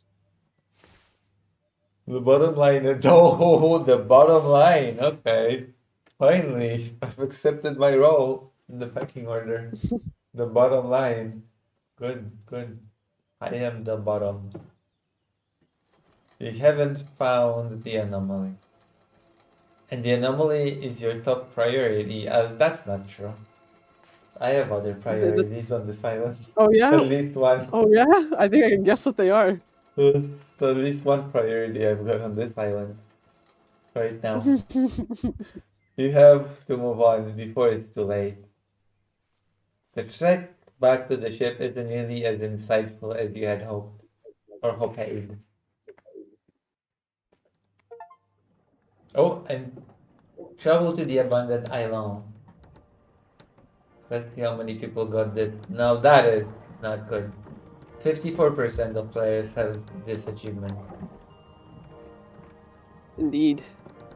It's been a few hours since you climbed on board, tired but keen to share your findings. But it's still most than some games that I've played, actually. Well, if it's possible to get one playthrough of this game without going there. Oh, that is a good point. It's been a few hours since you've climbed on board, tired but keen to share your findings. Mikhail is similarly inclined to discuss pacing the room out of the corner of your eye. At last, Jean Maxwell steps into the captain's chamber. I hope I am not interrupting anything inappropriate. He knocks every single time just in case. Yeah. Everyone else is fed. They'll entertain themselves. Whoa, they'll entertain themselves for a few hours at least. Damn. They didn't invite us? Well, I mean, the captain only has his eyes on me. Oh, right. Dr. Jones, when they get back to the ship, I shout out to the 4 people who get that. Dr. Jones is into some niche stuff, okay? Dr. Jones is into stuff like, I don't know, Ghostbusters or the Blues Brothers.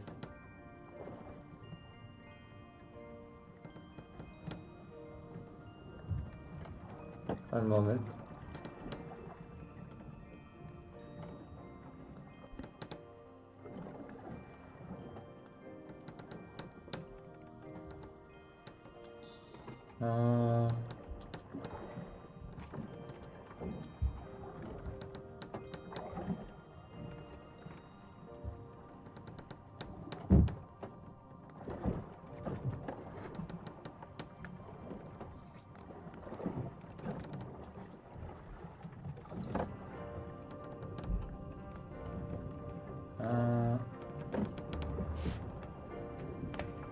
Why you leave Yeah. a sock on the door handle? Oh my.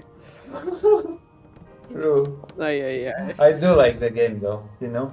I do like the game. Oh, I'm I'm glad to hear that. I like the sound design a lot. Thank you. I- I'm really glad to hear that.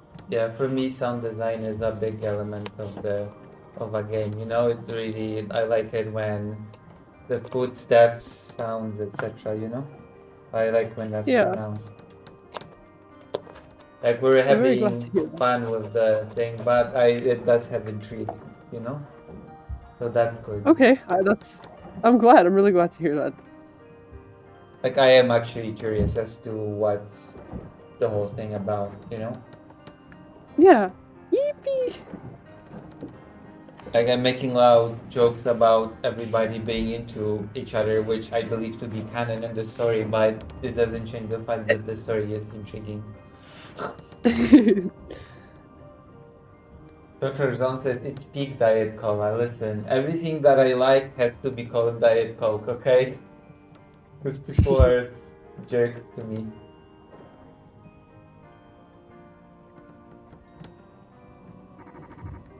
You two should really eat. And the characters are likable. It's Really? canon since the dev says so. Yeah. Yippee! Later, potato. Later. Leave us alone. Leave us be. Leave us alone. Please. Leave us alone! Get out of Yeah. here! Leave a third in command, okay? You're just an extra. You're not part of this relationship. True. You're only here to keep up appearances in front of the crew. Oh my god. Normally, how many crews actually have a third in command, okay? You were chosen for a purpose. You're inwardly glad you don't have to respond. Yeah, you don't have to speak. You just do. Yeah, your Okay, command. you just your do what you gotta captain do. speaks for you. Okay? Your actions speak louder than your words. Hello, Inku. Just because you don't have to respond does not mean that you will not use your mouth at all. Third wheel, The exactly. third command is the third wheel here.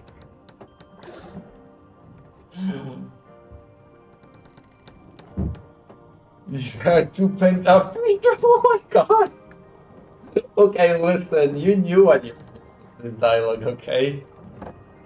You are too pent No, up. I didn't. I promise I didn't. None of You this are- is intentional. you I are- swear. Come on, you are too pent up to eat right now? Really? Yeah, but you're anxious. Things are weird. This Yeah, mission's you're weird. You're There's pent up. nothing else to it. You're pent up. Okay, I see. You're too pent up when you're alone with the captain to eat anything. right Oh now. my. What have I done? What have I genuinely done? Income says, I need a bit of feedback for your model. Is that okay? I send a screenshot now, or do you want to talk about it later? Oh, a community member is actually making me a VTube model. Because I think I might VTube a bit on the gaming thing, you know, on the gaming channel. Yeah, Oh, that's so sick. send me a screenshot, please, and I will tell you what's up. That's so sick. Yeah.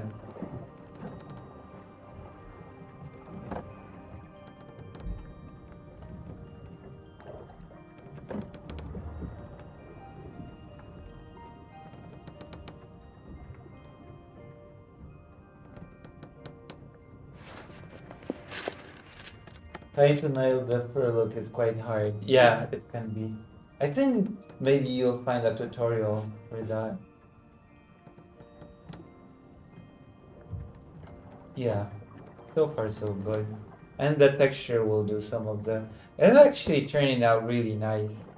I like it. I like the...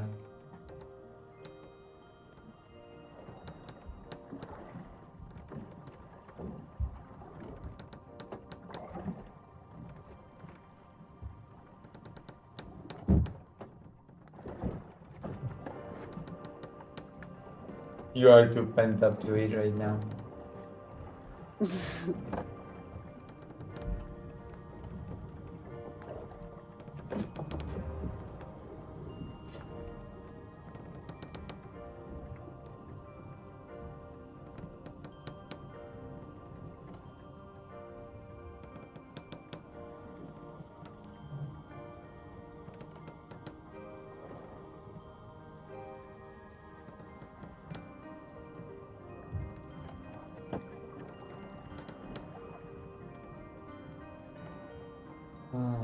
Yeah. Lucy can now put the boo soon in her bio till the end of time. True! Look, Dr. Jones, making model takes time a lot and I am bad at time management. I really like how the... Come on. Can I show it on stream? Do you want to see the model? I'd love to see it, but only if it's okay to see it. Yeah, is it okay to see it? In cool. Ooh, nice. Thank you. A professional rigger.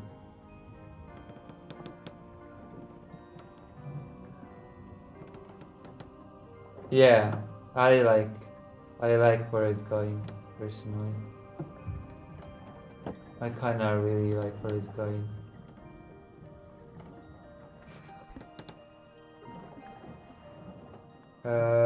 How do I do this? How do I show it?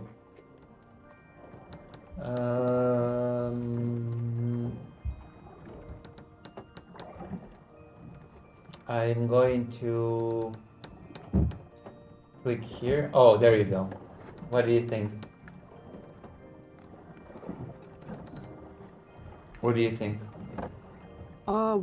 Where is it? On stream. On stream? On stream. Oh, is mine What do you think? behind? Oh, there we go. Cool. How do you like Is the it looks really cool. That's hair in the back, right? that? Yeah, Oh my god, hair is so hard to do. yeah. That's And it cool. has the traditional Polish-Lithuanian Commonwealth hat. Yeah. Oh, okay, this is good. This is definitely going to be a challenge. It looks really good already though. Yeah, yeah, yeah. You know what the Polish-Lithuanian Commonwealth was, right? No, but I can see. Hold on. Nobody knows about the Polish-Lithuanian Commonwealth.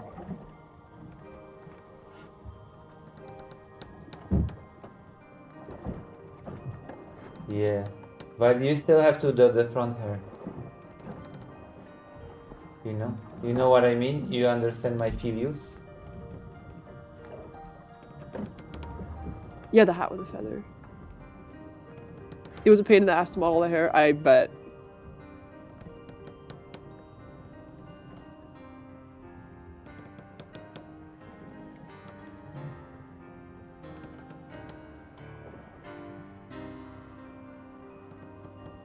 The ad with the yeah. Yeah, Dr. Zon says you've activated the Lucy trap card, mentioning the Polish-Lithuanian Commonwealth. That's true. Lucy's True got trap card. Polish-Lithuanian status. True. That is absolutely cards. true. Trap card is so. It's like in Yu-Gi-Oh! You know Yu-Gi-Oh? Yeah. Dr. John said, get ready for a 3-hour unskippable cutscene. Yeah, and I lecture about the Polish-Lithuanian Commonwealth. It's like in the older Final Fantasy games when you had the summons and you could not skip their scenes, you know? Yeah. What Final Fantasy games have you played? Just 14. 14 is good. I should get back to it. Yeah. Yeah, it's just like it's like hard to set up on the computer and I don't know how to do it correctly. Yeah? I could help. Ooh. Okay, I'll definitely keep that in mind. Yeah. We have all the fun topics here, that's right. That's why I deserve to be bigger than that other Polish streamer called Vaush, okay? Do you know Vosh? No. Vaush? Vosh, yeah. V-A-S-H. A-U-S-H. Vaush? Vosh, yeah. Oh. There's a FF14 launcher, yeah. Yeah. FF14 Yeah, you has gotta a get bigger launcher. than this guy. Lucy, no! True. I do like this game though. I do like it. I feel like I want to go back and play the first two ones.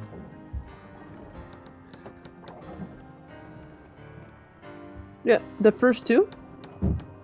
Yeah, the first two games. I'll get them after I play this one. Sure. Bear in mind, like, they're not as nice to look at, I want to say.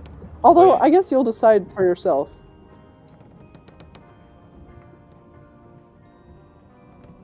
As long as Lucy doesn't have a short stack goblin moment. So Lucy, I'm really sorry. I just wanted to say that I'm gonna have to head out in like 5-10 minutes. In case you had any other like questions that you wanted to ask me, I can always answer any you have like via DMs. But if you wanted to answer any ones on stream right now. yeah. What are your... Can you give us a sneak peek as to what we can expect in the next game? Sure. So, as I mentioned previously, the fourth game, which is going to be the last one in this series, or at least like the last like main one in this series, is going to combine elements of all of the previous games, including characters, environments, mechanics, and themes. I like the So protagonist it's of gonna- this one, by the way. Very Oh, you said you cool like hairstyle. Thank you.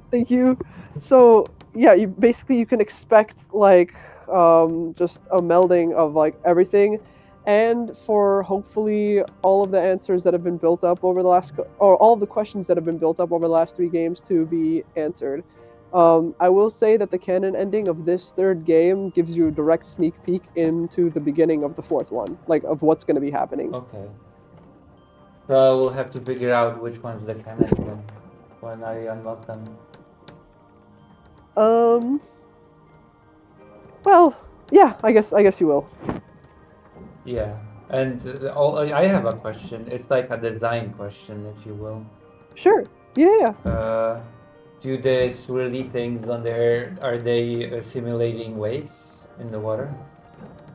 That's actually a really cool point. I didn't like have that in mind, but why not? Yeah, it would make sense. Like a since this character is sea-based connected game, to the so it ocean. kind of feels like a cool little thing that he lives on the sea, so his hair is The like sea wavy and like his the air sea, emulates the waves of the ocean. Yeah, Yeah, that's a yeah. great point. It feels that way, kind of. Maybe it was a subconscious choice, but it kind of fits, you know? Yeah, that's a great point. This character is like associated with the ocean, has a lot to do with the ocean. Yeah. Where to find? Yeah, so alright, you can find my games on Steam. All of them are on Steam. My developer name is Captain Edge Studios. If you search up any of the game names, it should come up. It's the Kindred Universe. Am I allowed to post the link in Yeah, of course. Steam? Yeah. Everywhere. Screen? Everywhere Thank you can. So if you visit this link right here, it'll take you to all of the games. You'll find all 3 there. If you want to follow my Instagram, you can do that. It's Captain Edge Art. I'll type that as well. I also have a TikTok, but I post really stupid things on there. I can also tell you the name of that. Let me just pull it up. What If you is have my a link- TikTok name, If you dude? have links, then post them in the group chat, and I will post them everywhere. Okay, I will do that. Thank you so much. So I'll definitely be posting those links so that Lucy, you're extremely kind. Thank you very much. Can No, post you're them. kind for putting up with my humor. But what do you mean? No, this was a lot of fun. I'm really glad I did this. I'm serious. I'm very happy I did this. Thank you. Thanks for having me. That is a really, really nice game, you know? I'm enjoying the game. I'm glad. That makes me really happy. Like it has, it also has positive reviews on the Steam. Yeah, I'm grateful. Usually people seem to have a good time with it. Like even like just complete strangers will stumble upon it and go, "Hey, I'm new to this, but this is cool." And that always puts like a warm feeling in my chest. Yeah, I read like reviews that were like, I usually don't go for all the endings, but in this game I just went for all the endings. Yeah. I think that's one of the most important things to me. I guess, like, if I made a story that people are interested in learning more about, and they like go back and want to get all the endings, that just means it was interesting enough to do that, which means I did a decent job. Yeah. Yeah, like it has a world. Are we? Oh, okay. I guess I have another question. It might seem like a trivial question, but you know, I am known for trivial questions. Do we get to meet the mysterious daughter of the protagonist? What a question. Oh, you're gonna meet her, all right. That's all I'll say. Okay, that's good. Because like I don't know, like whenever I get in games, like oh I have a daughter at home, I'm like okay, are we gonna meet the daughter? Let's just say the daughter of the protagonist is definitely an important character in this series. But Nice. let's leave it at that. In Yeah. the whole series, not just in this game, right? In the whole series. Yep. All right, perfect. That does get me intrigued. How old is the protagonist? The protagonist is gonna be in his like I think like his early 30s here, late 20s, early 30s. 33, like Jesus? Yeah, let's call it 33. Why not? All right. Like expedition. That is the age that you are when you go to heaven, right? Yeah. Like no matter what age you die, you represent the 33-year-old self. And also has the 33 on his sleeve. Yep, the 33 on the sleeve. Dr. John says they should collab again. We should. Is this true? Maybe like play like a co-op game or something Yeah. if you feel like it. Yeah. What we should play? Oh, we should play Dead by Daylight. My God, we can. I'll be honest. I have 2,000 hours and I'm still trash at that game, but I would love to. Yeah, I'm not that great. I especially since I've not been keeping up with all the new changes with the perks. You know what? and That'll with make it fun. I think part of the fun of Dead by Daylight is not knowing like half of the killer cast, so that you have to like learn again. You know what I mean? Like Yeah. that makes the game new And I because you have to still figure wonder everything if out again. people still whine and complain about the camping at the hook of the killer. Oh God, trust me, like they've implemented changes to both tunneling and camping, and people still complain about it. People still complain about everything. It's crazy. They complain course. more now than they did back then. Okay. Back then, with like the instant finish generator add-ons and like oh, the insane yeah, flashlights and everything, that's oh yeah. Okay, that's the like the brand new parts or whatever. It's crazy. Yeah, But people that's- complain more now yeah, than they did that's- back then. Yeah, that's the thing that was also part of the yeah, you're making me remember. Like the I'm super part that making was you just remember. like the whole team that was a thing that you could do. The whole team, each one would bring a brand new part and you just finish the whole thing in seconds. And then You- format the last you gen just- and leave within like 1 minute. It's God crazy. damn. Crazy stuff. And it was the locker game where you would quickly go into the locker and the killer, instead of hitting you, would just bounce off the locker. Oh my God! You've seen that one clip with Michael Myers at the dog saloon, right? God, those, yeah. I'll send it to you. It's so good. Yeah, I've also played quite a lot of Dead by Daylight at some point. It was crazy. Let's do it maybe. Yeah. We can play on stream. Yeah, Yeah, just hit me up. Let me know. okay. Could be an idea.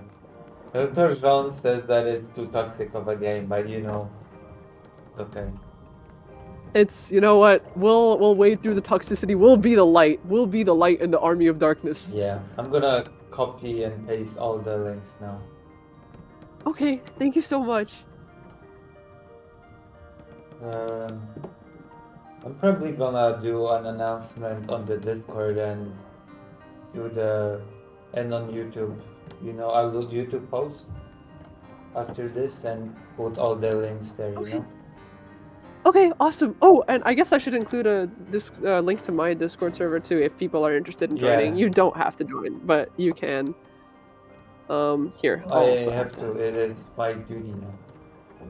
that. Thank you so much, Lucy. I really appreciate your time. I really appreciate like just I don't know you getting me on here so I can talk with you about my game. It's really awesome. Thank you. I appreciate you and you making the game. It's very cool. Like, Thank you. I good appreciate game. everybody watching too. Thanks a lot for sticking around, guys. Please support Lucy. Lucy's an awesome content creator. Thank you. That is very nice. I think it's like I've known this person from Japan that was in Poland that he was working. It was also a game dev. He worked, Kingdom Hearts. Yeah. Oh wow.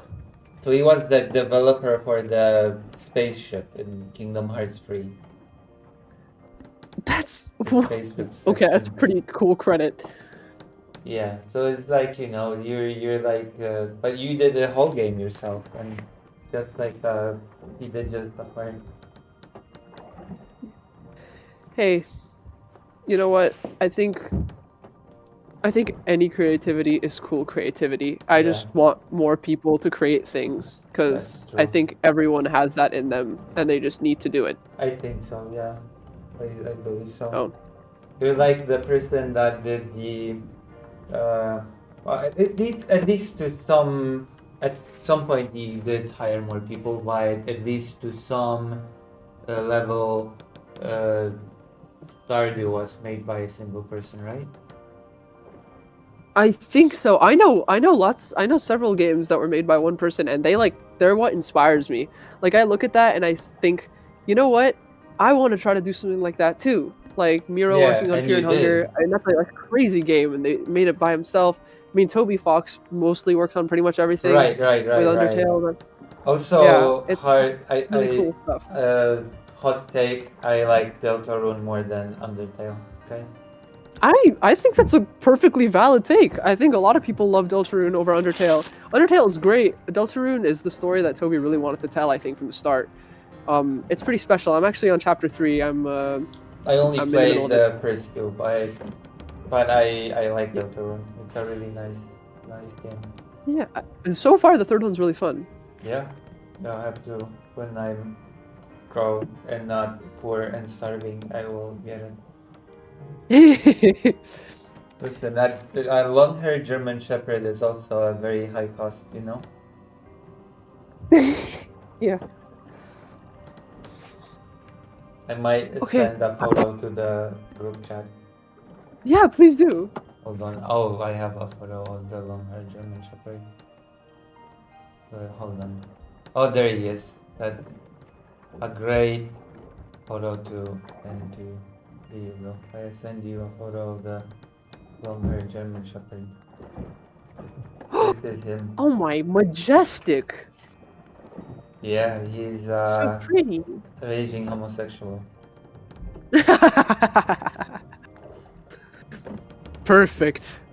That is Yeah. gorgeous. He's big. Many people are very, how should I put it? I don't know, biased negatively against him. Because he's big, he's probably aggressive, Oh, I Get had a that pit bull dog for away. I had a pit bull for 13 years, so trust me, I know. I know people's like, oh, this is gonna bite. It's scary. It's just like the Yeah. sweetest dog ever Yeah. imaginable. And Fido, that's his So- name. Is like the most stereotypical American dog name. Fido. Yeah, that's why I call Fido. him Fido. Like he had a special upbringing because when he was still at the breeder, he spent first. I got him when he was 7 months, and the first 7 months he spent with his two dog sisters, and then the Mhm. breeder went to a hospital because he got ill or something. But so he threw a whole litter of little puppies to his kennel, Yeah. Oh. So he's ultra friendly with dogs. He always wants to play with dogs. He never barks at other dogs. He never growls at other dogs. When the small dogs try So to basically a sweetheart. yeah, when other dogs bark at him and even bite at him, he doesn't really react. He just kind of treats it as play. So, oh, a sweetheart. He is more wary of people though. I don't blame him, to be honest. You can't tell people's intentions as well, huh? Yeah, he's like he has not been really super socialized with people. So there was this very bizarre situation in which he ran to the two small dogs, and he was very friendly with them, but then turned around and started growling and barking at their owner. Not the owner, right? Yeah. Yeah. Oh, yeah. It was very bizarre. Don't forget the racism, Lucy. Yeah, there's a racism against German Shepherds as well. My dog doesn't like German Shepherds. Yeah, what is it with that? That's so weird. Yeah, My dog doesn't like pit bulls. Like, okay. Yeah, my dog doesn't. Oh, do you have a German Shepherd too? No, we had a blue nose pit. Oh, okay. Like I actually hear many Yeah. people say my dog just doesn't like German Shepherds in particular. Yeah. Yeah. Very The German bizarre. Shepherds are really pretty. Yeah, Fido is super adorable. It's really cute. yeah. That's the thing that I'm sad about when I go to Ukraine. He kind of got bonded to me the most of people, the family. So he cries and is sad when I go. Oh. Oh.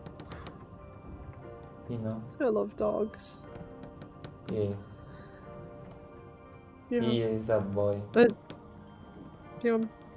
I like I hope cats you get to as see well. him soon. I used to have 10 cats. 10 cats. Yeah, like a cat lady. Old cat lady. Yeah, I am old and I am a cat lady. Although all the cats died from a genetic thing.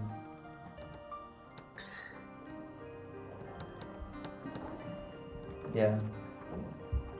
Okay, Lucy, I'm sorry. I'm gonna hop off. Again, I really appreciate your time, and if you go through the other two, I hope you have a great time. I would love to hear your thoughts. And I'm Alright, so down to play Dead by feedback. Daylight with you. Yeah. Let's get So Obsessive just- Forge to play Dead by Daylight as well.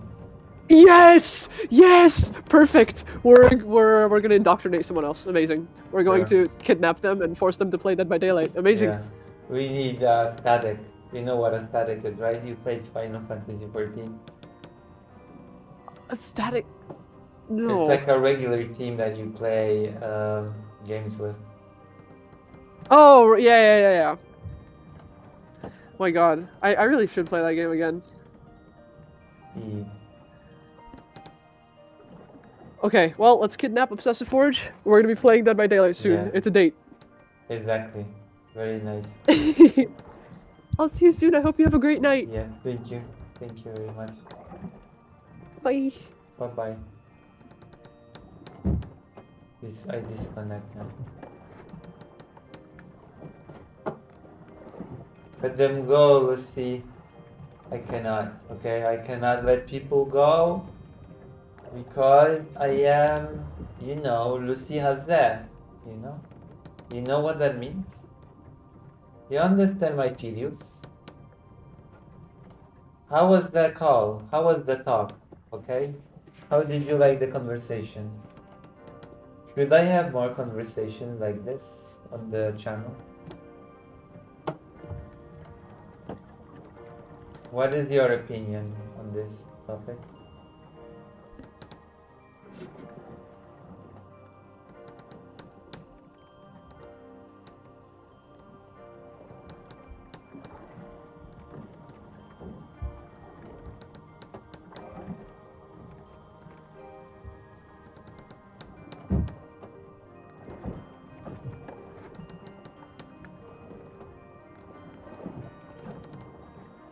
That's super lovely.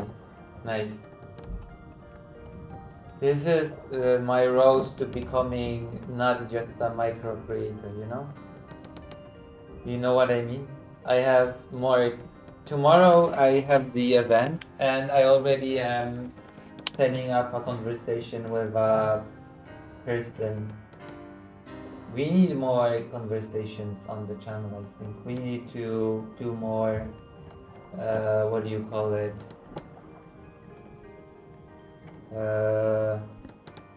Networking, you know? Like a Cartoon Network. You know what I mean?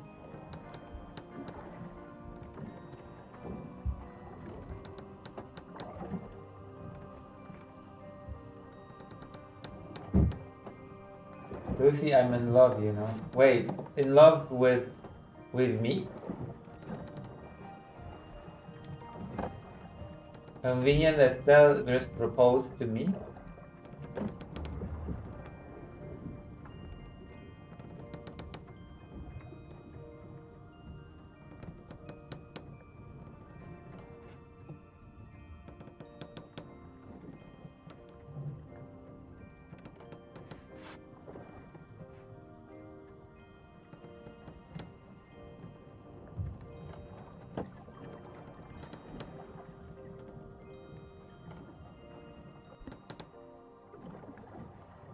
Not you, at least not just you. You are in love with everybody?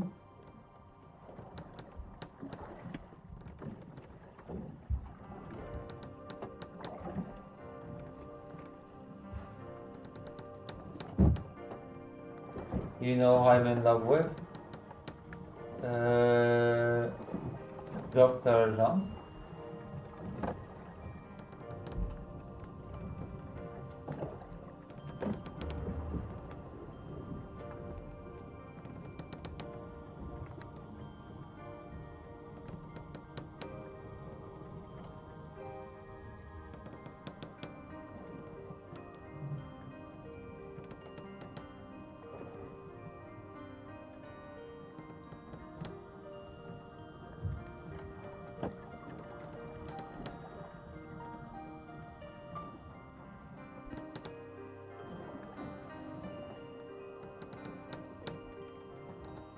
Why did you delay the Judith Butler reading, Estelle? We all love you, Dr. Johns. Oh yeah, I know. I just don't want to say it on stream, okay? I know who you are in love with.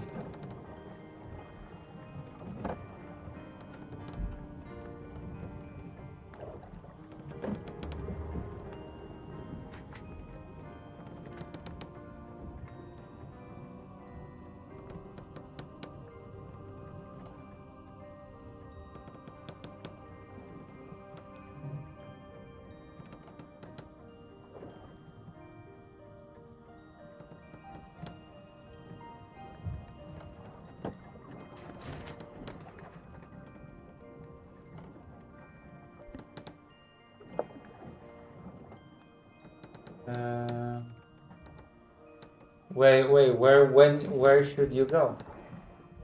Also, what have you not taken care of?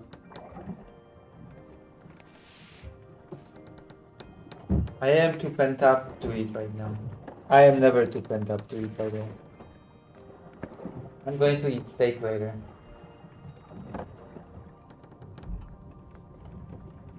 I'm gonna save the game. Empty slot. I am too pent up.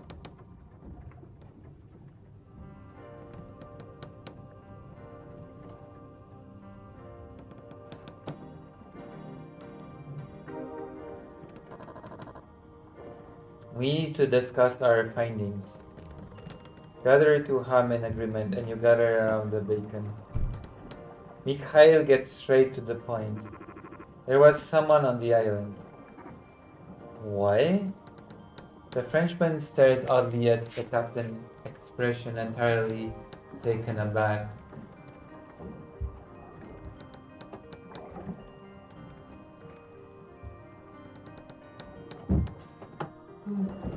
We've been streaming for quite a bit, so I think we'll continue this later. And I also do have to do some politics later, and I have to prepare for that, and I have to eat some food.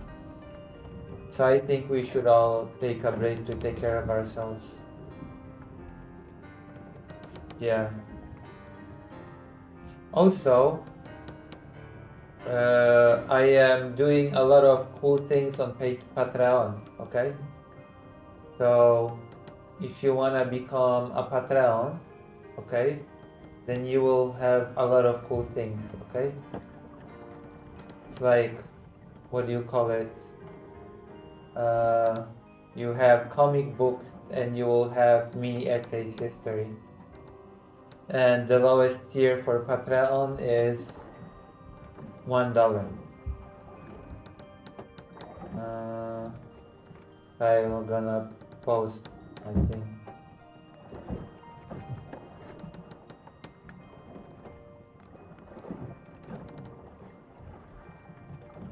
You're not my boss yet. I am your boss.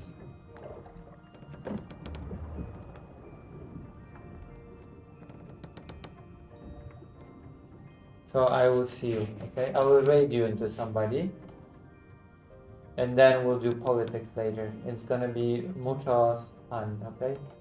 We're streamed for 4 hours. It's like, you know, I have to prepare some politics. So in like, maybe in an hour we'll do politics. What do you say? Would you like politics? I have to save money to buy that lovely dev game, Susie. You should buy that game, dev games. That's true.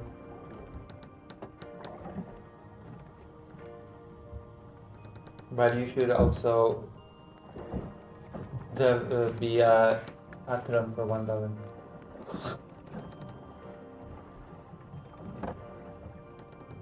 I will raid you into Mercado Gaming, okay? Maybe Mercado Gaming will raid me back one day.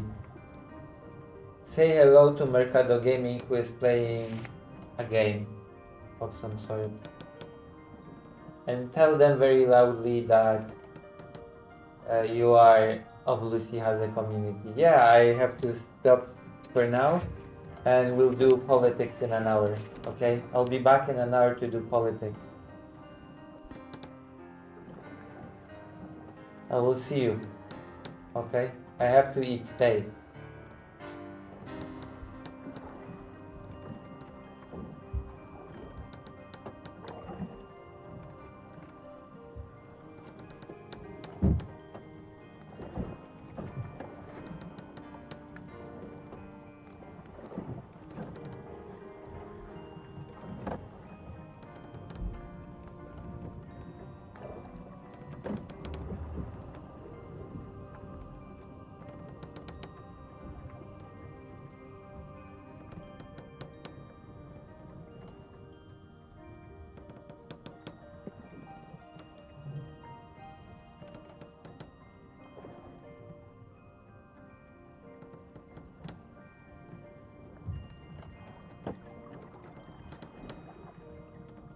Alright, I'll see you, okay?